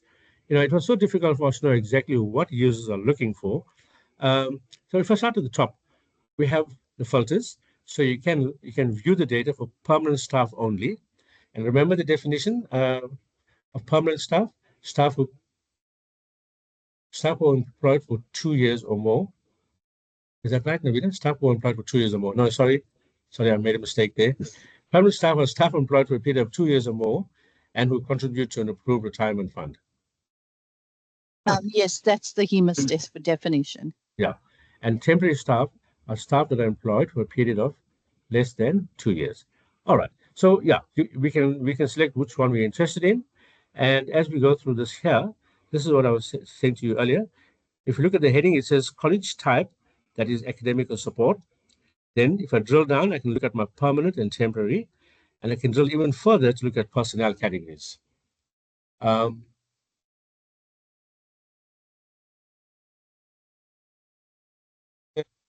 If we define a personnel category. Sorry, Anil, I lost you there for a moment. But basically, a personnel category is a categorization provided by DHET. So all staff have to be categorized into one of 7 categories. So if your activities for the year of reporting has been 50% or more of teaching and research, then you're an instructional research professional category or CAT 1. And it goes on like that. So HEMAS has very, very specific definitions which we are able to apply when we make a staff submission. Okay. Thank you, Navina. So these are the categories. You're either classified as an executive, and there's instructional research that Navina mentioned now. Then you have non-professional admin, service staff, specialized in support, and then technical. Let's just pause here, Anil. Yeah. Prof. Bengasai has a question. Right.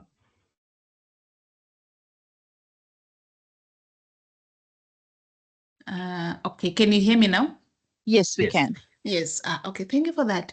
I just want to ask something. I think, what you just said, Navina, something just clicked in my mind. We received a DHET report recently, which we did not understand, where, it was actually indicating that we had quite a substantive number of our staff who did not have maybe certain qualifications.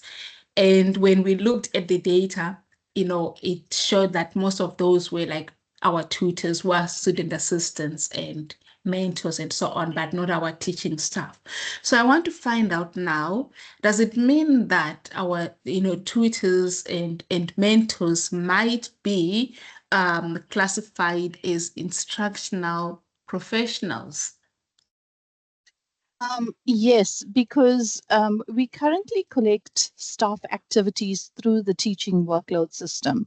So if an administrator, academic, or tutor goes into that person's profile, so say for tutor Navina, right? If they go into that tutor's profile and they say this person is only doing tutorials, then that means 100% of their activity is considered instruction. Because tutorials is considered instruction by DHET. And hence, the person is classified as a temporary staff member because they on a contract of less than 2 years. HR don't capture qualifications of temporary staff members. And that's where that whole issue has arisen. Navina, you said Yes. HR doesn't capture qualifications for temporary staff. Oh, For staff on contracts of less than a year.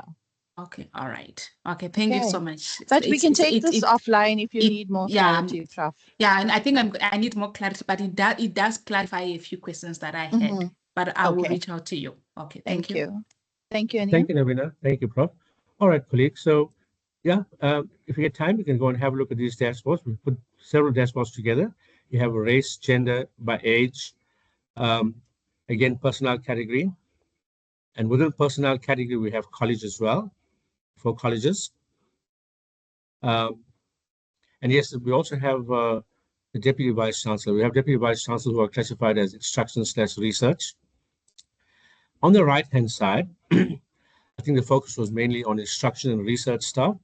So we have, starting from here, we have instruction research staff by college and school. So if we can click the college and go down to school. Again, by rank. So number of professors, associate professors, etc., in the College of AES. And similarly, we have quite a few other dashboards that we've set up that you could go through. And again, must say that if the data you're looking for is not here, so let's just say, and I've got an example I want to share with you. I want to calculate the proportion of permanent academic staff that has a doctoral qualification by rank level.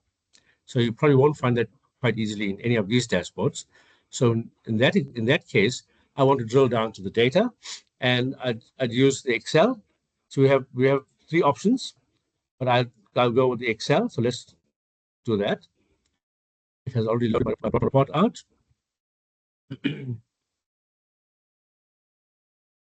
So when I do these examples, it's just to give you an idea of some of the things that you can do if you use the detailed data. There's lots of other things that you can do as well.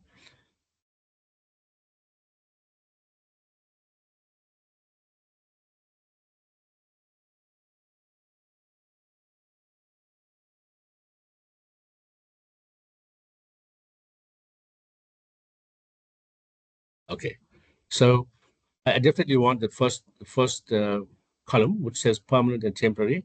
Not interested in part-time, joint appointments. I definitely need rank, so we'll come back to rank. I need the personnel category because I need to identify my instruction and research staff. And I don't want gender. I need rank, so I'm going to bring rank down in there. Yeah, I think I'm okay for now. So let's do this for 1 year. Let's do it for only 2024. So I'm going to move here to the filter, and I'll filter on 2024.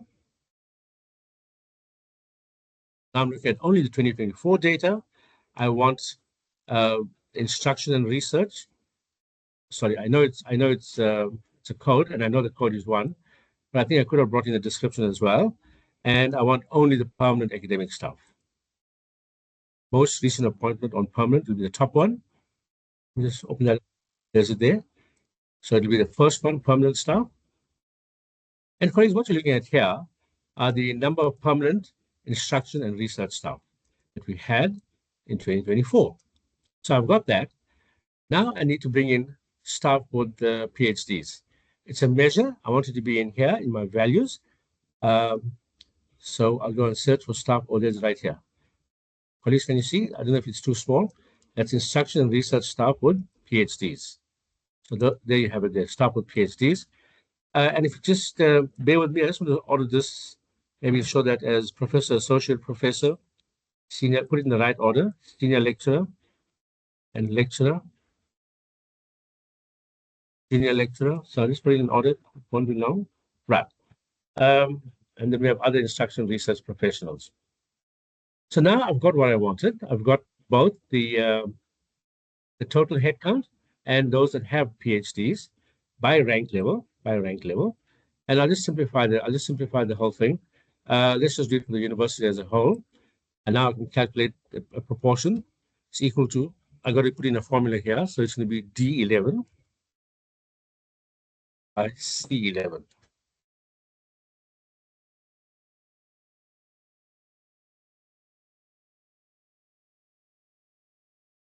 So there you have it. So what this is telling me is that at a professor level, almost all of them have a PhD except one, a professor level. And then as you can see, the proportions start decreasing. But Prof. Bengasai, your query is still valid. But for now, I'm looking at permanent staff, and that's what it looks like at a university level. I'll stop with that, and we'll go on to the FTEs. So, sorry, before I go into FTEs, just to right-click again. All right, the first one is the measures. And as you can see, we have an extremely large number of measures to cater for almost every type of report that we want to do. And similarly, for the columns, again, we have a wide range of columns. All right. Okay, I'm going to close down this here. Using my quick links at the top of my screen, we'll go into the students' staff FTEs.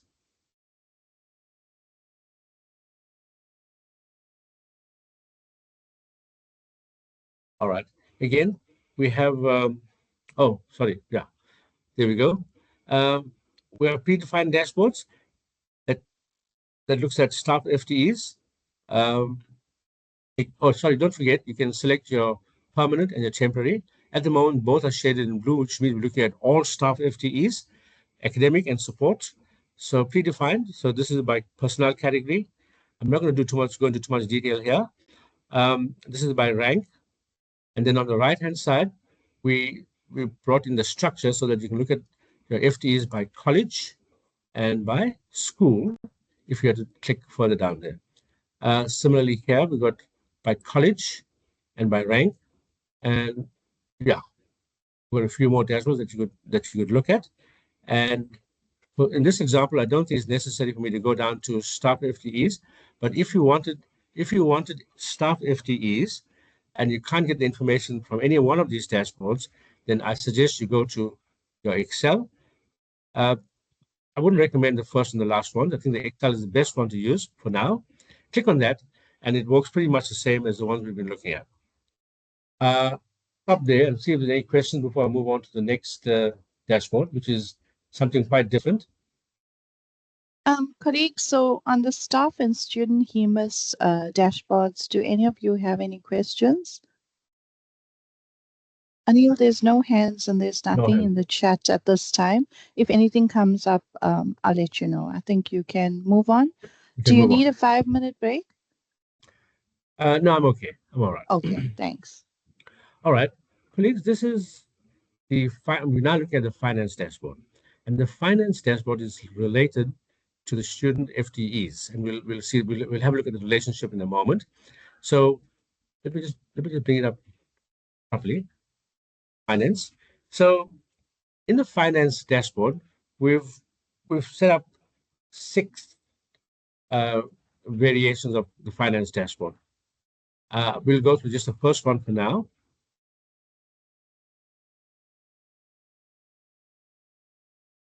So this is all about money.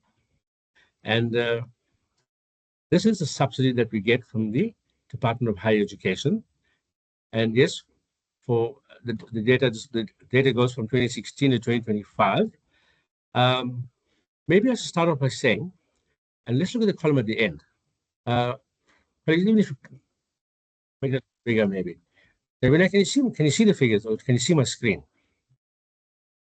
Oh. Yeah, we can. I've got my screen open, so I can see the values. Okay. Colleagues, so in 2025, the last row and the last column, it says 2.5 billion. So that's a subsidy that the university received from the Department of Education for this year, for 2025. But please note that the calculation of that subsidy for this year is based on HEMAS for the year N-2. So which means when we submitted HEMAS for 2023, using 2023 data, so Department of Education would have used the HEMAS data for 2023 to calculate subsidy for 2025. So just remember that break in years. For next year, DHET will use the 2024 HEMAS data. All right, so that's the total block grant. So I think I need to go through each one of them just to share with you how and what they mean. So the first column says teaching input grant. Teaching input are your enrolled students. It's based on module enrollments, and it's based on module FTEs. So it's based on teaching input units, as I explained earlier, is derived from FTEs. So remember, teaching input unit is the same as weighted FTE. Weighted FTE comes from an FTE, which gets calculated by our department, and showed you how an FTE gets weighted based on the funding grid and based on the qualification level. The teaching output grant is based on graduates, but it's based on non-research graduates. on research graduates. That is why it says teaching output grant. And also, you might remember that the graduates are also weighted. So it's based on weighted graduates.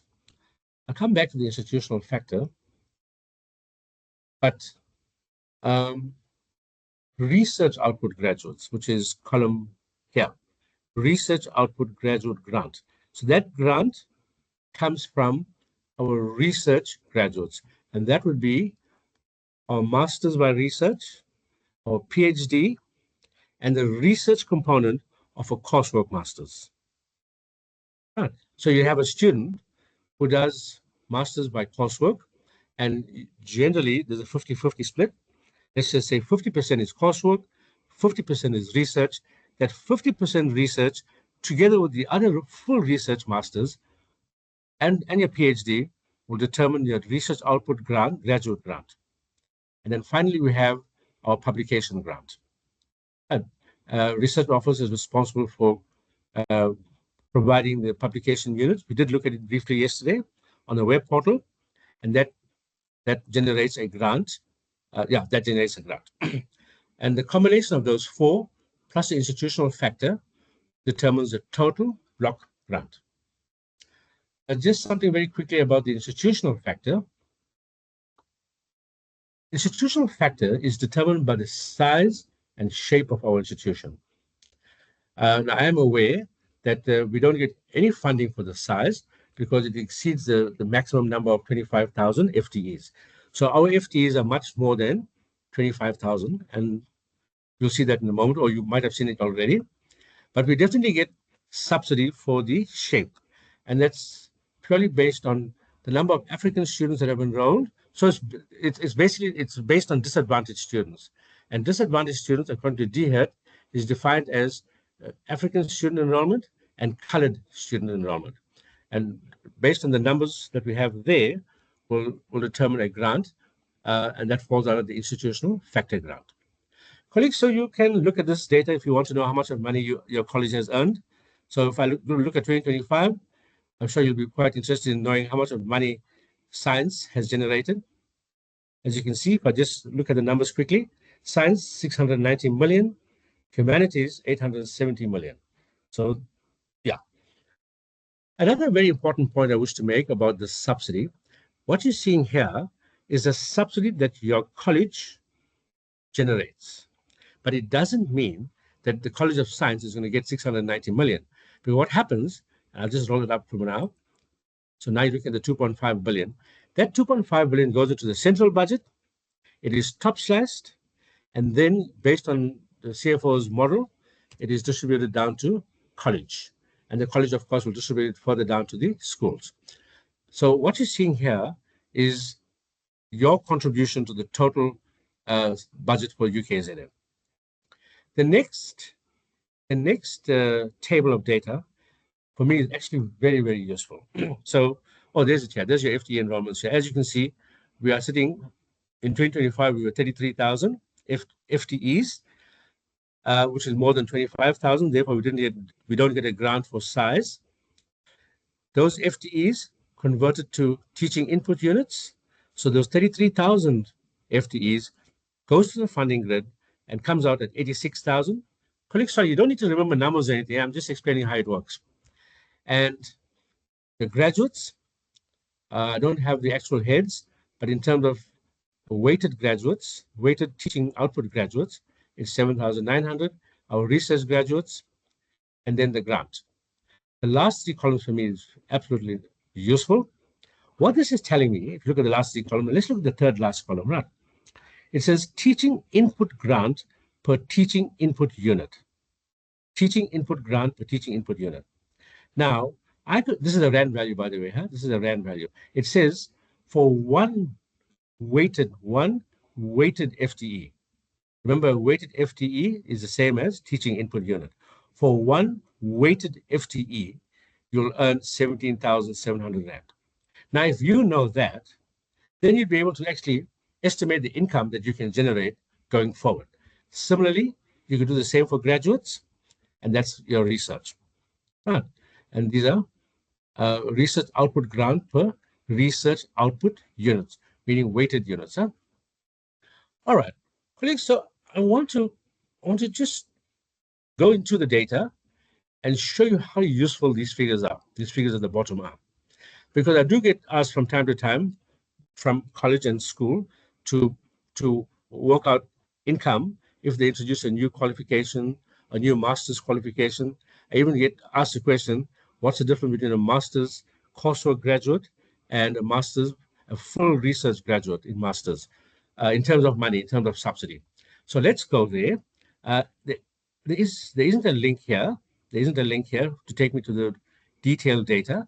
So what I will do is I will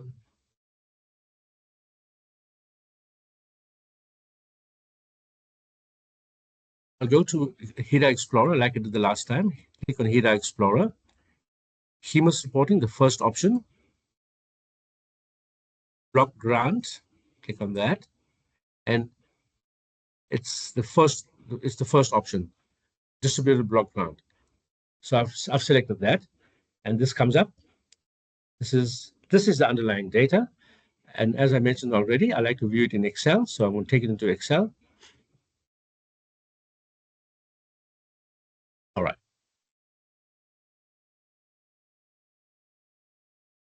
Colleagues, remember, in order to load the data, you've got to click on Enable Content.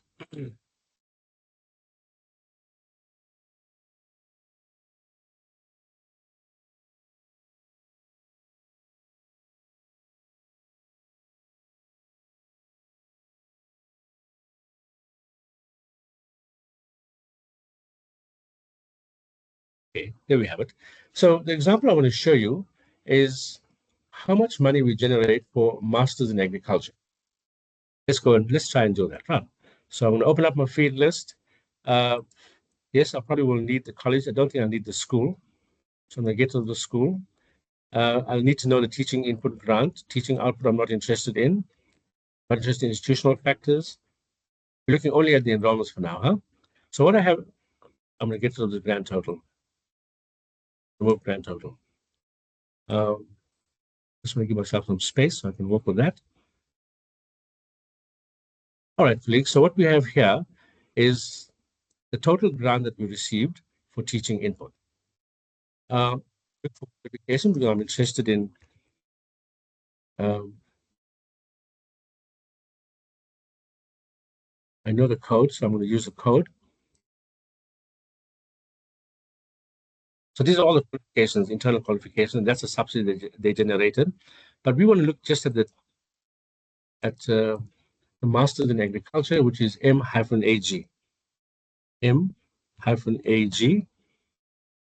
And I'm looking specifically at the first two,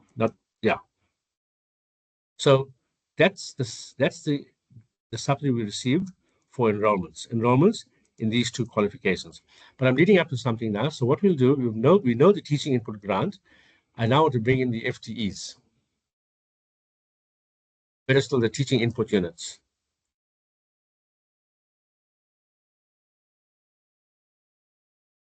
Actual teaching input units, which is here. What this is saying, the teaching input units or the weighted FTE was 15.7, and it generated that income. But then I want to bring in, so that's the weighted FTE. And I want to bring in the FTE. FTE enrollments. There we go. So the FTE students, 1.5 FTEs, we passed it to the funding grid. It became 15.7. And if I just go quickly to my,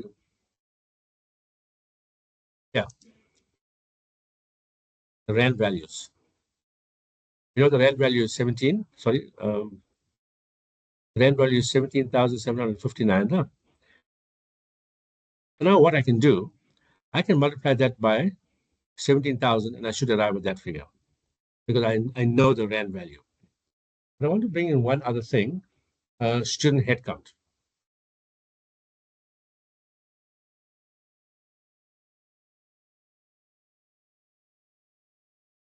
Okay, so colleagues, this is what it's saying.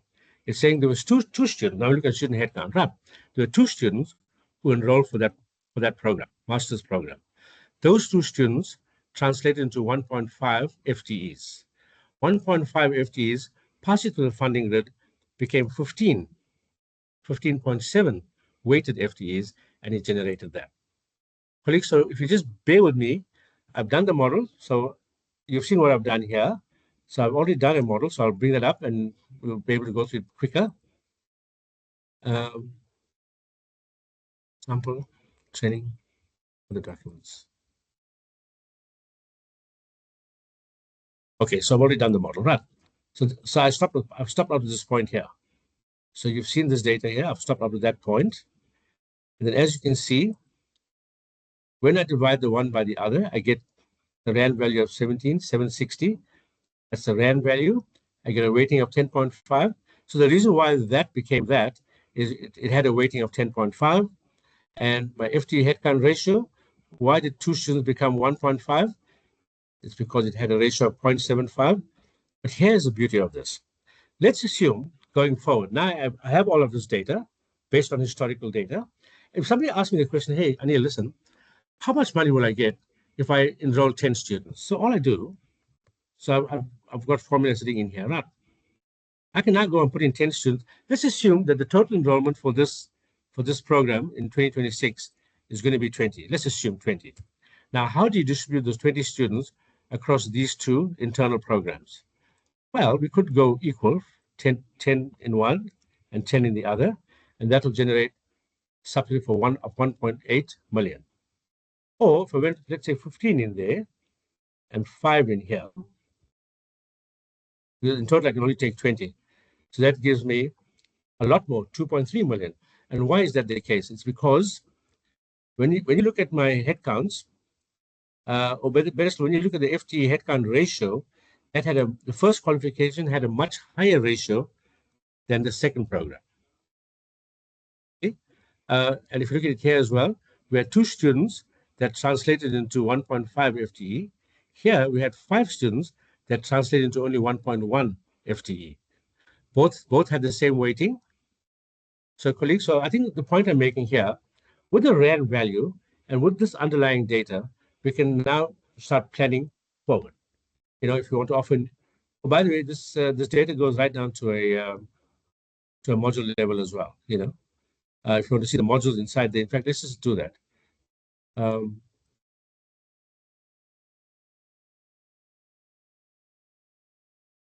Course level, course.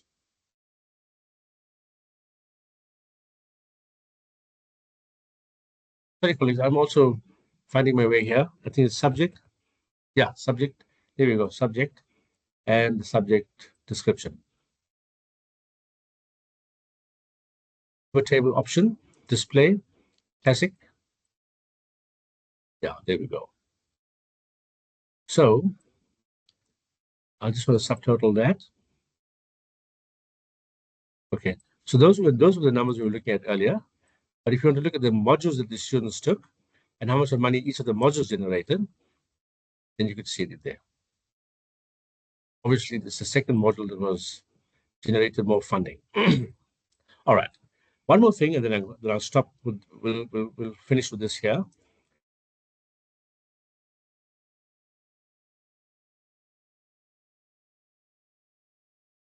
So I hope you've seen the usefulness of the RAND value. Very useful, estimated income based on planned enrollments.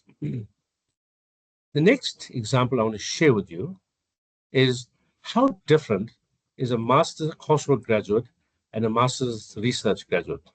So let's start from here. I'll make this a little bigger. We have one student, right? We're talking about one student in all cases. And we got a one PhD as well. So we just have one student that's registered for a master's coursework. So we know that he's doing coursework and research. And let's assume it's 50%, 50%. Right.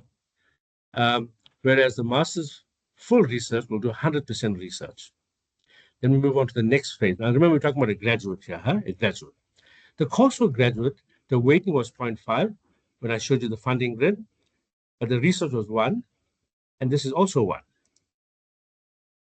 Now, if I calculate the weighted, sorry, this is also teaching output unit, is also weighted graduate. weighted graduate. So in order for me to get a weighted graduate, I multiply 50% of 0.5 and I get 0.25. Similarly here, I get 0.5. Next step is to bring in the RAND values. So let's go to the dashboard. There's it here. For your teaching output grant, it's 41,900 and the other is 133,000. Back to my Excel spreadsheet.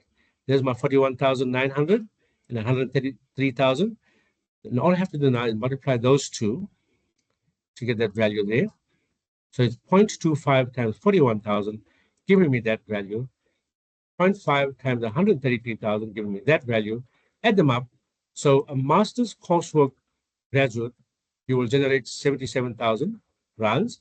A full research generates 133,000 rand. So that's the difference between the subsidy you receive for a coursework master's versus a research master's. It's slightly above 50%.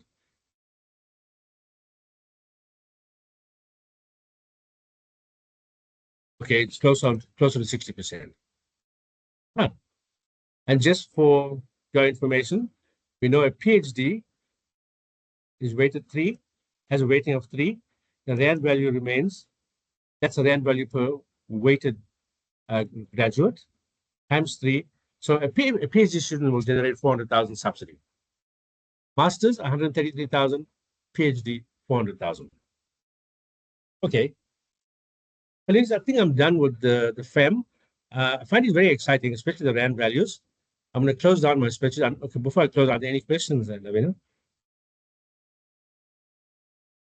Anil, nothing at the moment. Colleagues, do you want to ask any questions? I know the financial allocation model is quite complex.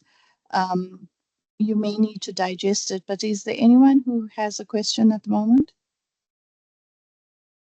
Just a comment. It was really interesting to see this. It'll also help us understand when we offer a new program, how many students must be there to make it financially viable as well.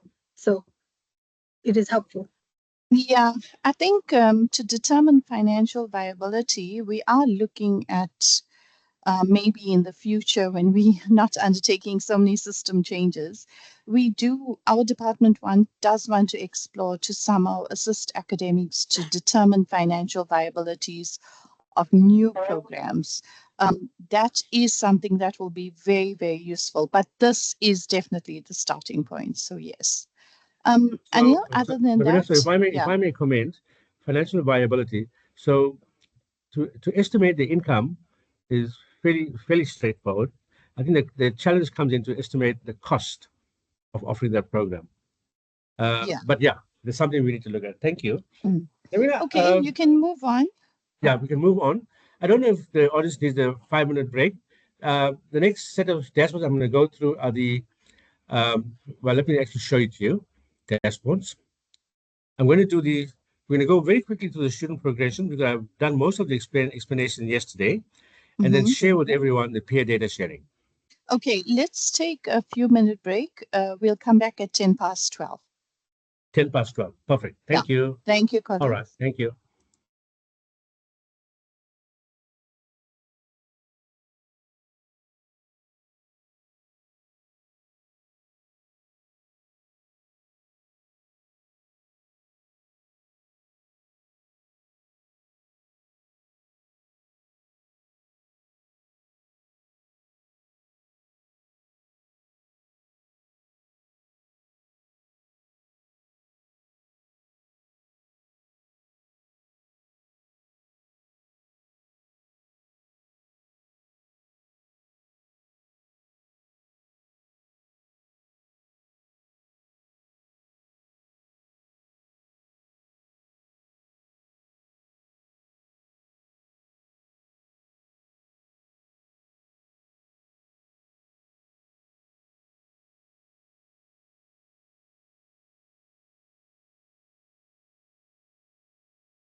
Hi, colleagues. Apologies. So, colleagues, we're going to reconvene now. We're going to complete the viewing that Anil's, or the demonstration that Anil's doing on the power heater dashboards. And just before I hand over to Anil, there were some questions earlier about whether the staff data or how does a teaching workloads input, link to that subsidy that's calculated by DHEAD. So DHEAD do use the data. I've explained it to some extent in the chat. But just to say that DHEAD re-summarizes and recalculates the data that we sent using their formula within HEMAS to, derive various institutional factors and other calculations that altogether make up the subsidy for the institution. And just to note that incorrect HEMAS data, whether it's staff, student, or research, or space HEMAS data, all plays a role in the calculation of the university subsidy. So multi-campus institutions as well through the space HEMAS submission also is considered when factoring the subsidy calculation for an institution. Anil, I'll hand back to you. Thanks. Thank you, Navina. Colleagues, so I just want to show you the student progression dashboards. On the right-hand side, as you can see, we have a dashboard, a year-on-year dashboard for UKZN and for the 4 colleges. And then moving on to the lighter green is the cohort analysis for UKZN and the 4 colleges. So we went through the rules of each of these on the web portal. It's just that in here you get slightly more information. So let's look at the year-on-year. Sorry, colleague. What I've done is I've already opened it up. These dashboards on Power Heater takes a while to open. Sometimes you think nothing's happening, but it's actually taking maybe a minute or 2 or so to open up. So I've already opened it up for you. Let me just explain what you're seeing here. So first of all, you can see the red is highlighted, which means we're looking at the year-on-year dashboard for the College of Science. On the top, we have some filters. So you can filter your data for your general bachelor's, or this is your e-batch. I think that's education bachelor's. Not sure now, let's check the guide. But the general bachelor's, the professional bachelor's, the postgrad diploma, honors, masters, and doctors. So that's the qualification type filter. On the left-hand side of your screen, you have further filters. You can then select the school, if you need to look at the data by school. Engineering, for example. Currently, because I've already selected general bachelor's, it is shaded out the postgrad. So I'm looking at undergraduate. And if for whatever reason, you need to look at South African citizen only. So N is for South African students. You would select N.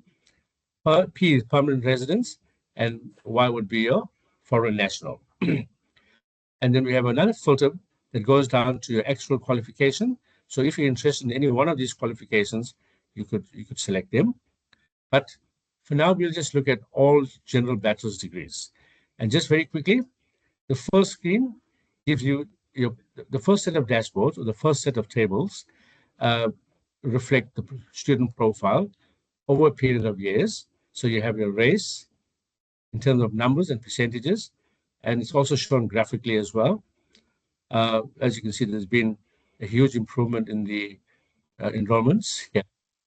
Then we move on to the next one, which is your gender. You have a table, percentages. Then we have another by metric points, range. So this is just profiling our students in each of those years. So I think on the web portal, we do have race and gender, and that's about it. So in here, you have the additional variable, metric scores. You have, and it does the percentage as well. You have the school quintiles, percentage, figures and percentage. And then you have students that were in residence, in and out of residence, and similarly, financial aid, students with financial aid and students without financial aid. So, so this is a year on year. And just to refresh your memory, the year on year reports progression of students from 1 year to the next based on the approved qualification. So the next set of, and that's a graph as well. So this is what is very interesting. And this is the year-on-year analysis, right? Where we know the number of students that we had. Remember, looking at just one college, College of Science. So we know the number of students we had in the year, and then what happened, what was the status at the end of the year? We've gone through this yesterday. They could have one of the 4 statuses: graduation, exclusions, registered for the same approved, registered for a different approved, or they could have dropped out. Again, we have numbers and percentages. And a graduation rate will actually be this figures going down here.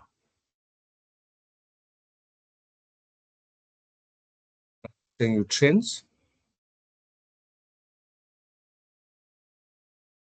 Then we're looking at graduation ratio, but we've already seen that here as well. 23.5%. And there's it here, 23.5% for the undergrad. I've only selected general bachelor, so that is why it's the same. We have the dropout ratios too. Then we have progression, the average time to complete. We're looking at undergrad bachelors, and this is the average time taken for the undergrad bachelors to complete. And average time in terms of years, not average time. We actually look at the more recent years. We see if we do also, and that's because of the earlier years here. Slow progress analysis. So looking at the last 4 years, and there's a note here that says students enrolled for too long, and too long means greater than minimum plus 2 years. So here it's a 3. We know general bachelor's is a 3-year qualification.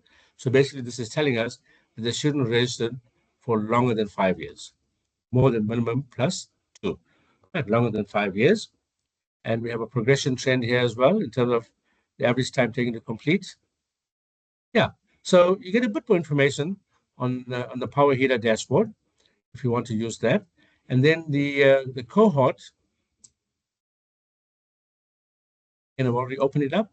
This time we're looking at the red, which means we're looking at cohort, and health sciences is highlighted in red. So we look at health sciences, and we're looking at the bachelor's. Colleagues, but just to point out, and Deshni from health sciences is not here, but we've kept MBCHB separate because that's generally the bachelor's, the professional bachelor's is a 4-year degree generally, but we know MBCHB is 6 years, so we want to show that outside this professional bachelor's. But anyhow, we're now looking at the general bachelor's degree. It's the same thing. We have the cohort, and colleagues, I'm going to just remind you again what the cohort is. It's a cohort of new students back in history, and we look at the status as at today. So that is why you'll notice the data only goes as far as 2018. And then the status is as the same: graduation, exclusions, dropout, register for same qual, register for a different qual. Graduation and retention trends. Have the number of students who completed in minimum time, minimum +1, minimum +2. Bring out the same data, but this time by quintile. Bring it out by quintile. And if I'm not mistaken, all the years are accumulated in here. So if I looked at, for example, the total here is 2093, and graduate is 1352. Right, that's correct. So what we've done here, as you know, the data is from 2008 to 2018. It's a 10-year period, I think, or 11-year period. But we've combined all of that to say those are the number of students we had over that period of time, how many graduated to date, and the percentage. So you can do that. So in other words, you can say over the last 10 years, 64 on average, 65% of our students have completed, 4% have been excluded, 31% have dropped out. It's actually quite a high dropout rate. 31%, and 13% have changed their approved qualification. And oh yes, and we can analyze that data by school quintile.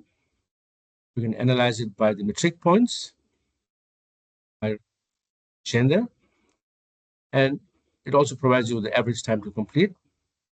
Those who did complete, what was their average time taken to complete, shown graphically.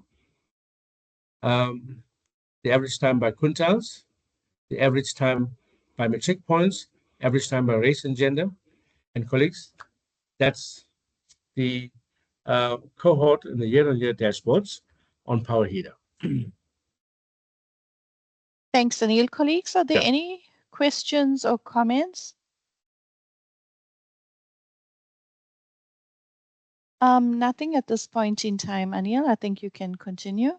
All right. Colleagues, yeah, so I want to do the last one, which is the peer data sharing. The peer data sharing dashboards, and we'll probably look at maybe one or two of them, maybe the student and the graduates. But what this does, it allows us to compare or to benchmark UKZN against other higher education sector. So just some, I'm going to open it up in the meantime. Just some background.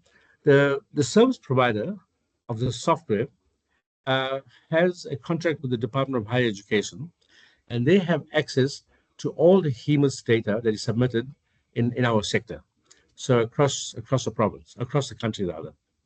So we actually have access to all the HEMAS data that other institutions have submitted. These are all the institutions that we have. There we are here, UKZN. And we can click on untick, tick and untick, or click and unclick to select the universities we want to benchmark against. As you can see, just watch my left-hand side of the screen. So we're benchmarking against WITS, Stellenbosch, UKZN, well, that's us, Johannesburg, UCT. So, yeah, we're benchmarking. And I must say that it's actually very difficult to read these widgets or this small dashboard because they're too tiny. So here we look at postgraduate as a percentage of headcount. And I know we are green, so it is a bit too small to actually see the thing, you know. I had to make my screen bigger, but yeah, they're actually a bit too small. And so postgrad as a percentage of headcount. Why this is important? Colleagues, I think at the moment we probably were about 21, 22% postgraduate. Postgraduate students at the institution. And by 2030, we want to move to 30%. So that's a very important indicator for the university as a whole, in the sector as well. Then we look at our proportions in terms of scarce skills, student headcount by instruction and research staff. This is your student staff ratios.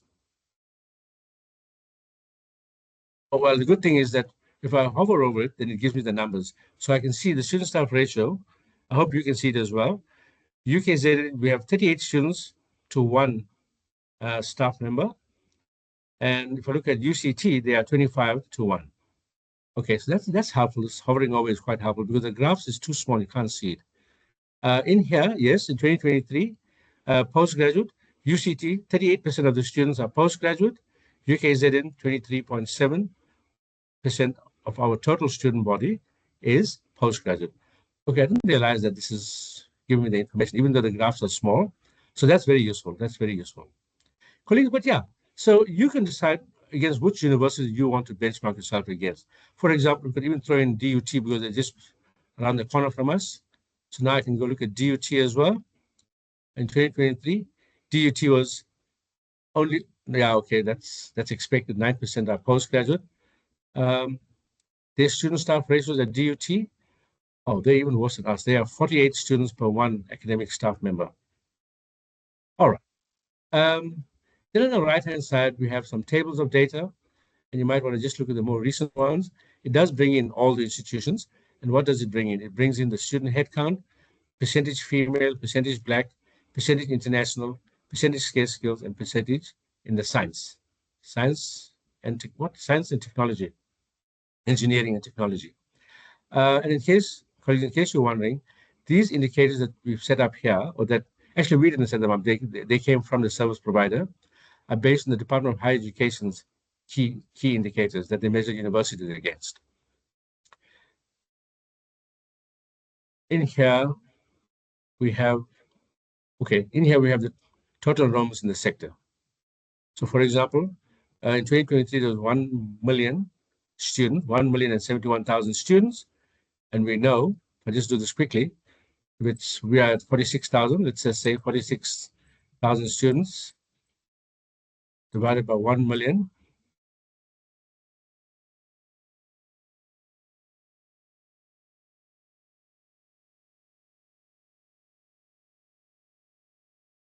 So our share is 4.2% or 4.3% of the total number of students in the higher education sector.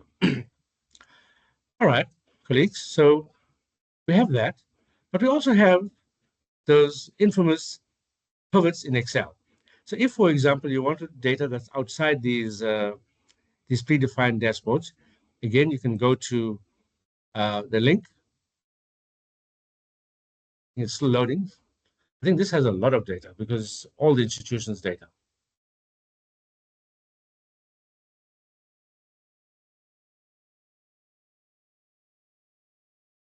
Click on the wrong one, damn it. Suppose click on the second one.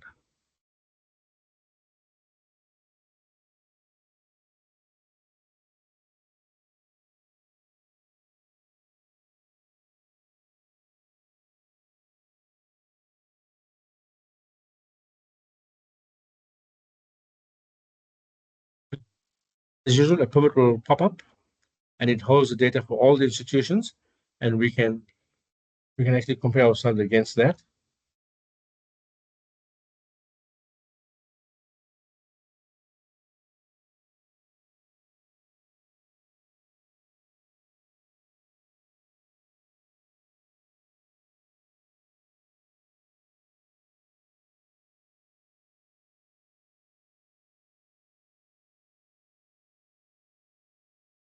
So open up my filters.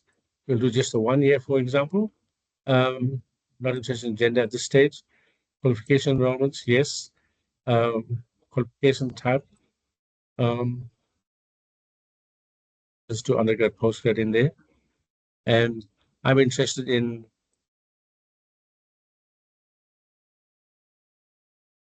the 2023.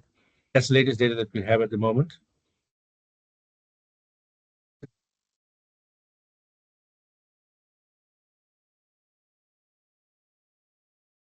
Okay, I'm looking at the 2023 data.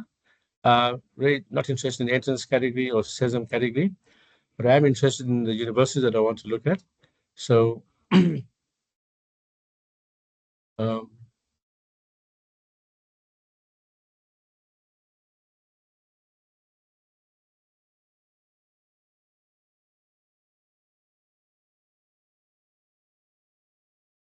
postgrad, occasional,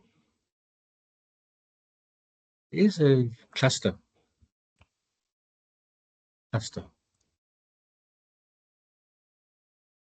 Just in case you're wondering, I've been playing with this, and that is how I'm learning as I go along. I think if I bring in cluster and I select universities, so UKZN is not a comprehensive university. We are just university, totally traditional. We're the traditional with greater than 25,000. Right. Thank you, Navina. Yeah, I got a bit lost there. So there it is. So now we're comparing ourselves with our counterparts, and I know we spoke about it, but let's just try this again. Equal to E, or better still, I'm gonna make this into a table. It's quicker. So the total enrollment will be here.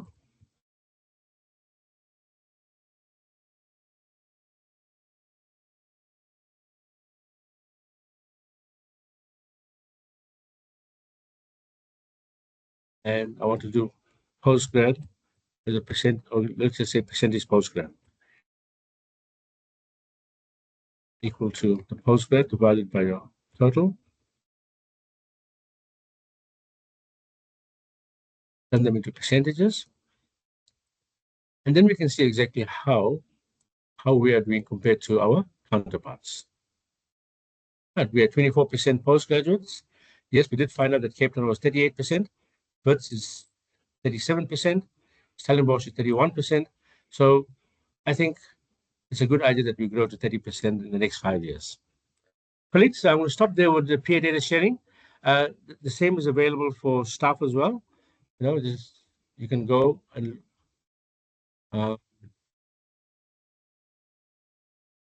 just show it to you quickly. I'll just do one more, staff headcount. We'll just look at the dashboards. So you can see the proportion of instructional research staff that have doctoral degrees. So staff with doctoral degrees. So when we compare ourselves with those 4 institutions, I can select other institutions on the left-hand side.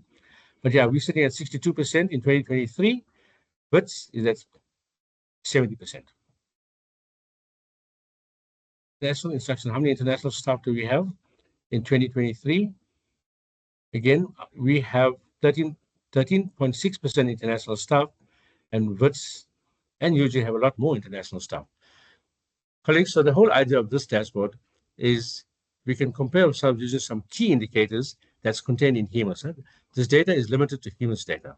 So we can compare ourselves or benchmark ourselves with other universities across the country. All right, I think I'm done with benchmarking. Getting pretty close to the end of the session. There is one other, Navina, there is one other thing I wanted to present to the audience, even though the audience don't have access to it, but I just want them to know that this is the sort of data that we hold. And because of POPI, we restricted the data only to the IP staff, and those are the data sets. Anil, do you have a de-anonymized or an anonymized data set available?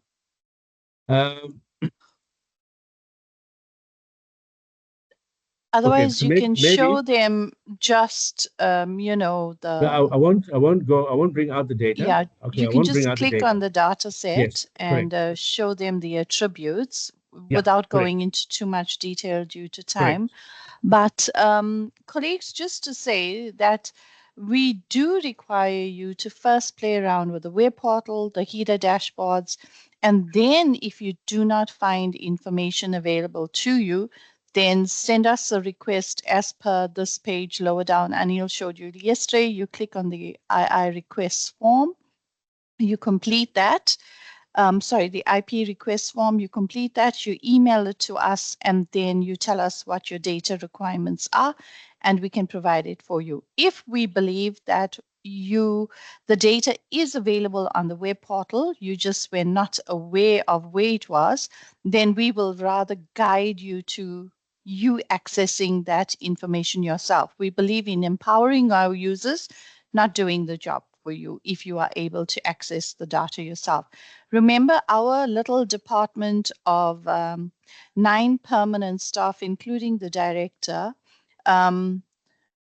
services the entire institution, including our executive and higher management. So it becomes quite a lot for us to just, have to give you every woman fancy in terms of data. So we do prioritize data requests, the need, the urgency, etc., which is why we've put this form together.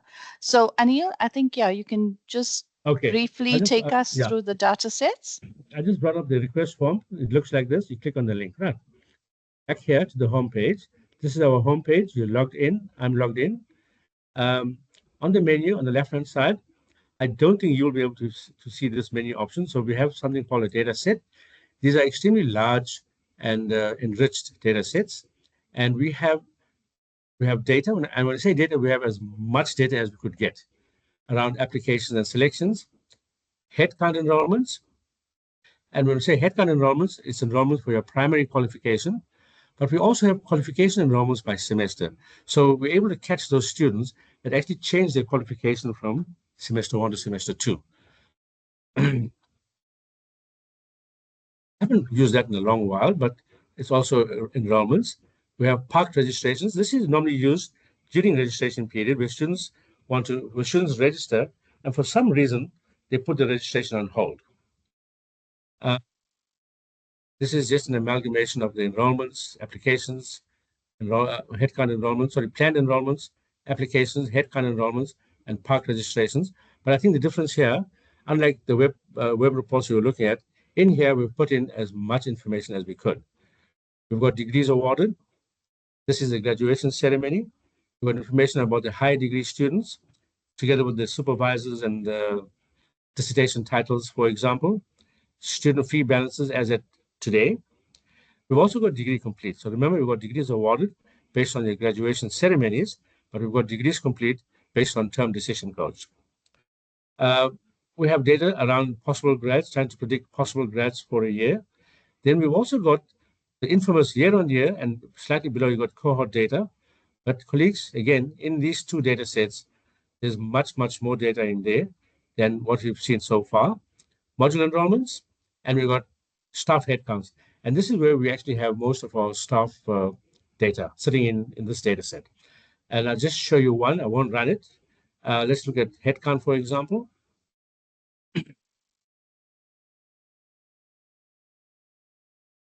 While this is loading, colleagues, so we actually use our data sets on an ongoing basis to respond to requests.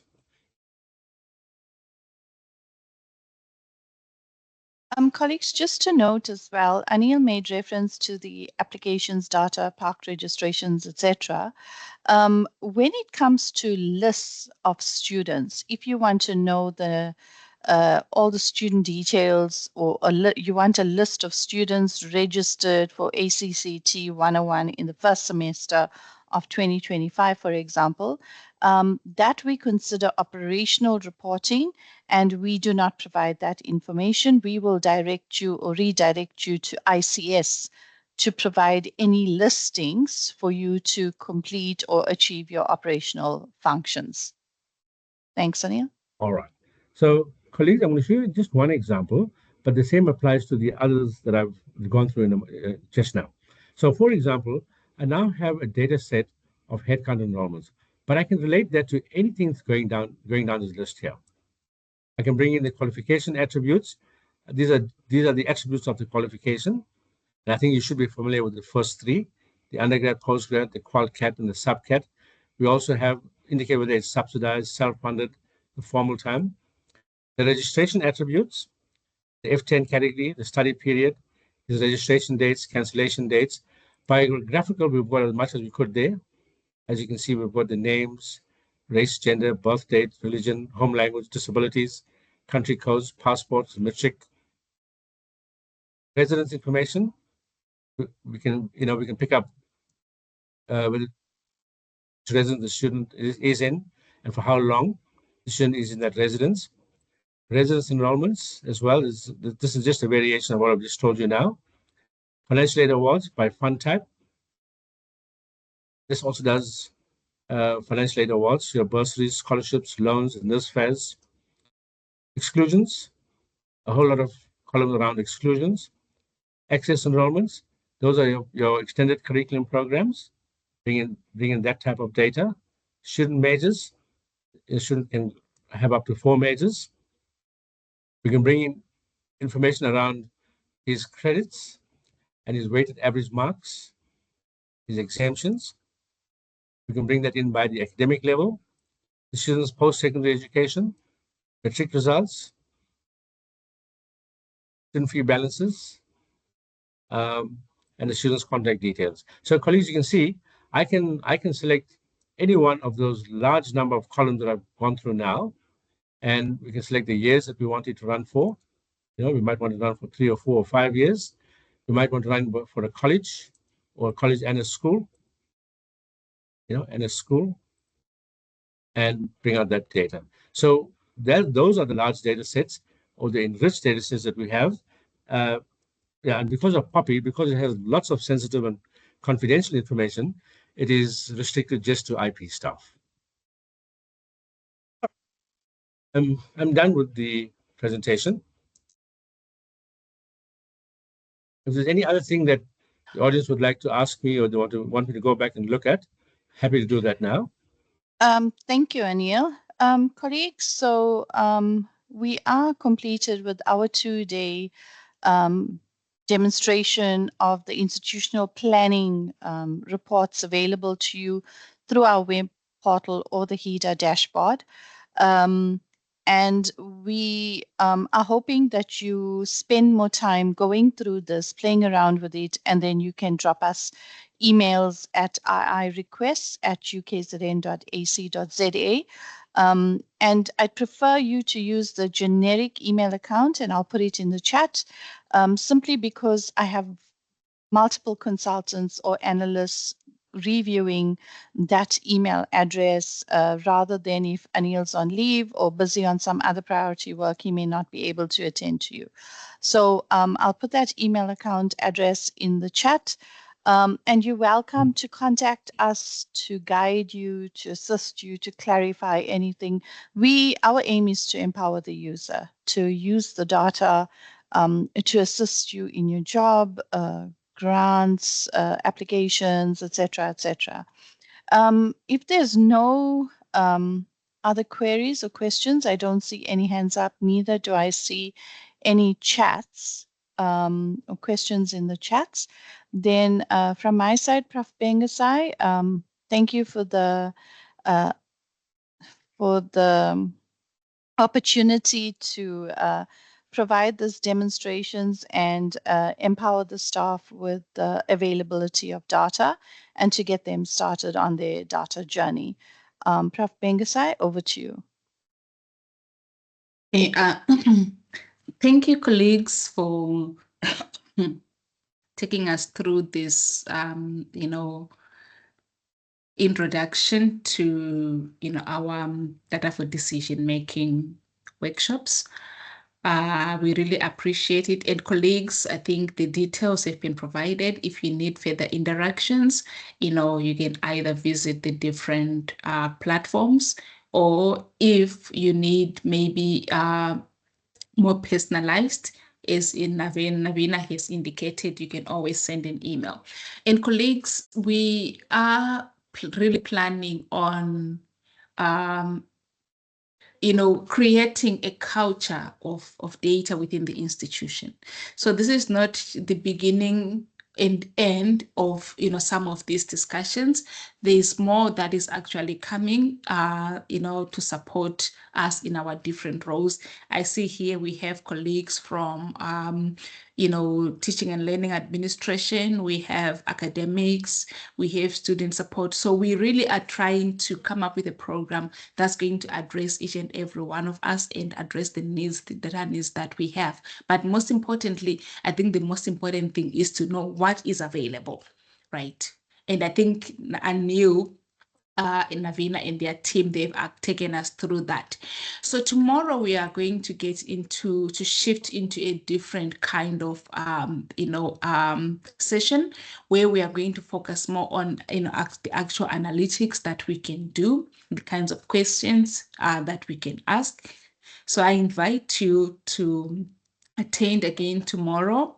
And this, I think we're going to have these workshops until Monday. So it's the entire week until Monday. And I invite you, those who might be interested in, actual data analytics, the kinds of research questions, the kinds of reports that you might be expected to produce. And colleagues, Anil, Navina, I saw Mike Ely. Thank you so much for the time that you've taken. We always call upon you and you never say no, and we really appreciate the support that you provide us, despite your office being understaffed, as you have indicated. So colleagues, we will see you tomorrow for another exciting session. Please invite more people so that at least the entire university can be, more data conscious. Thank you so much, colleagues. Thank you, Prof. Thank you, colleagues. Thanks, Navina. Thank you. Bye. Bye.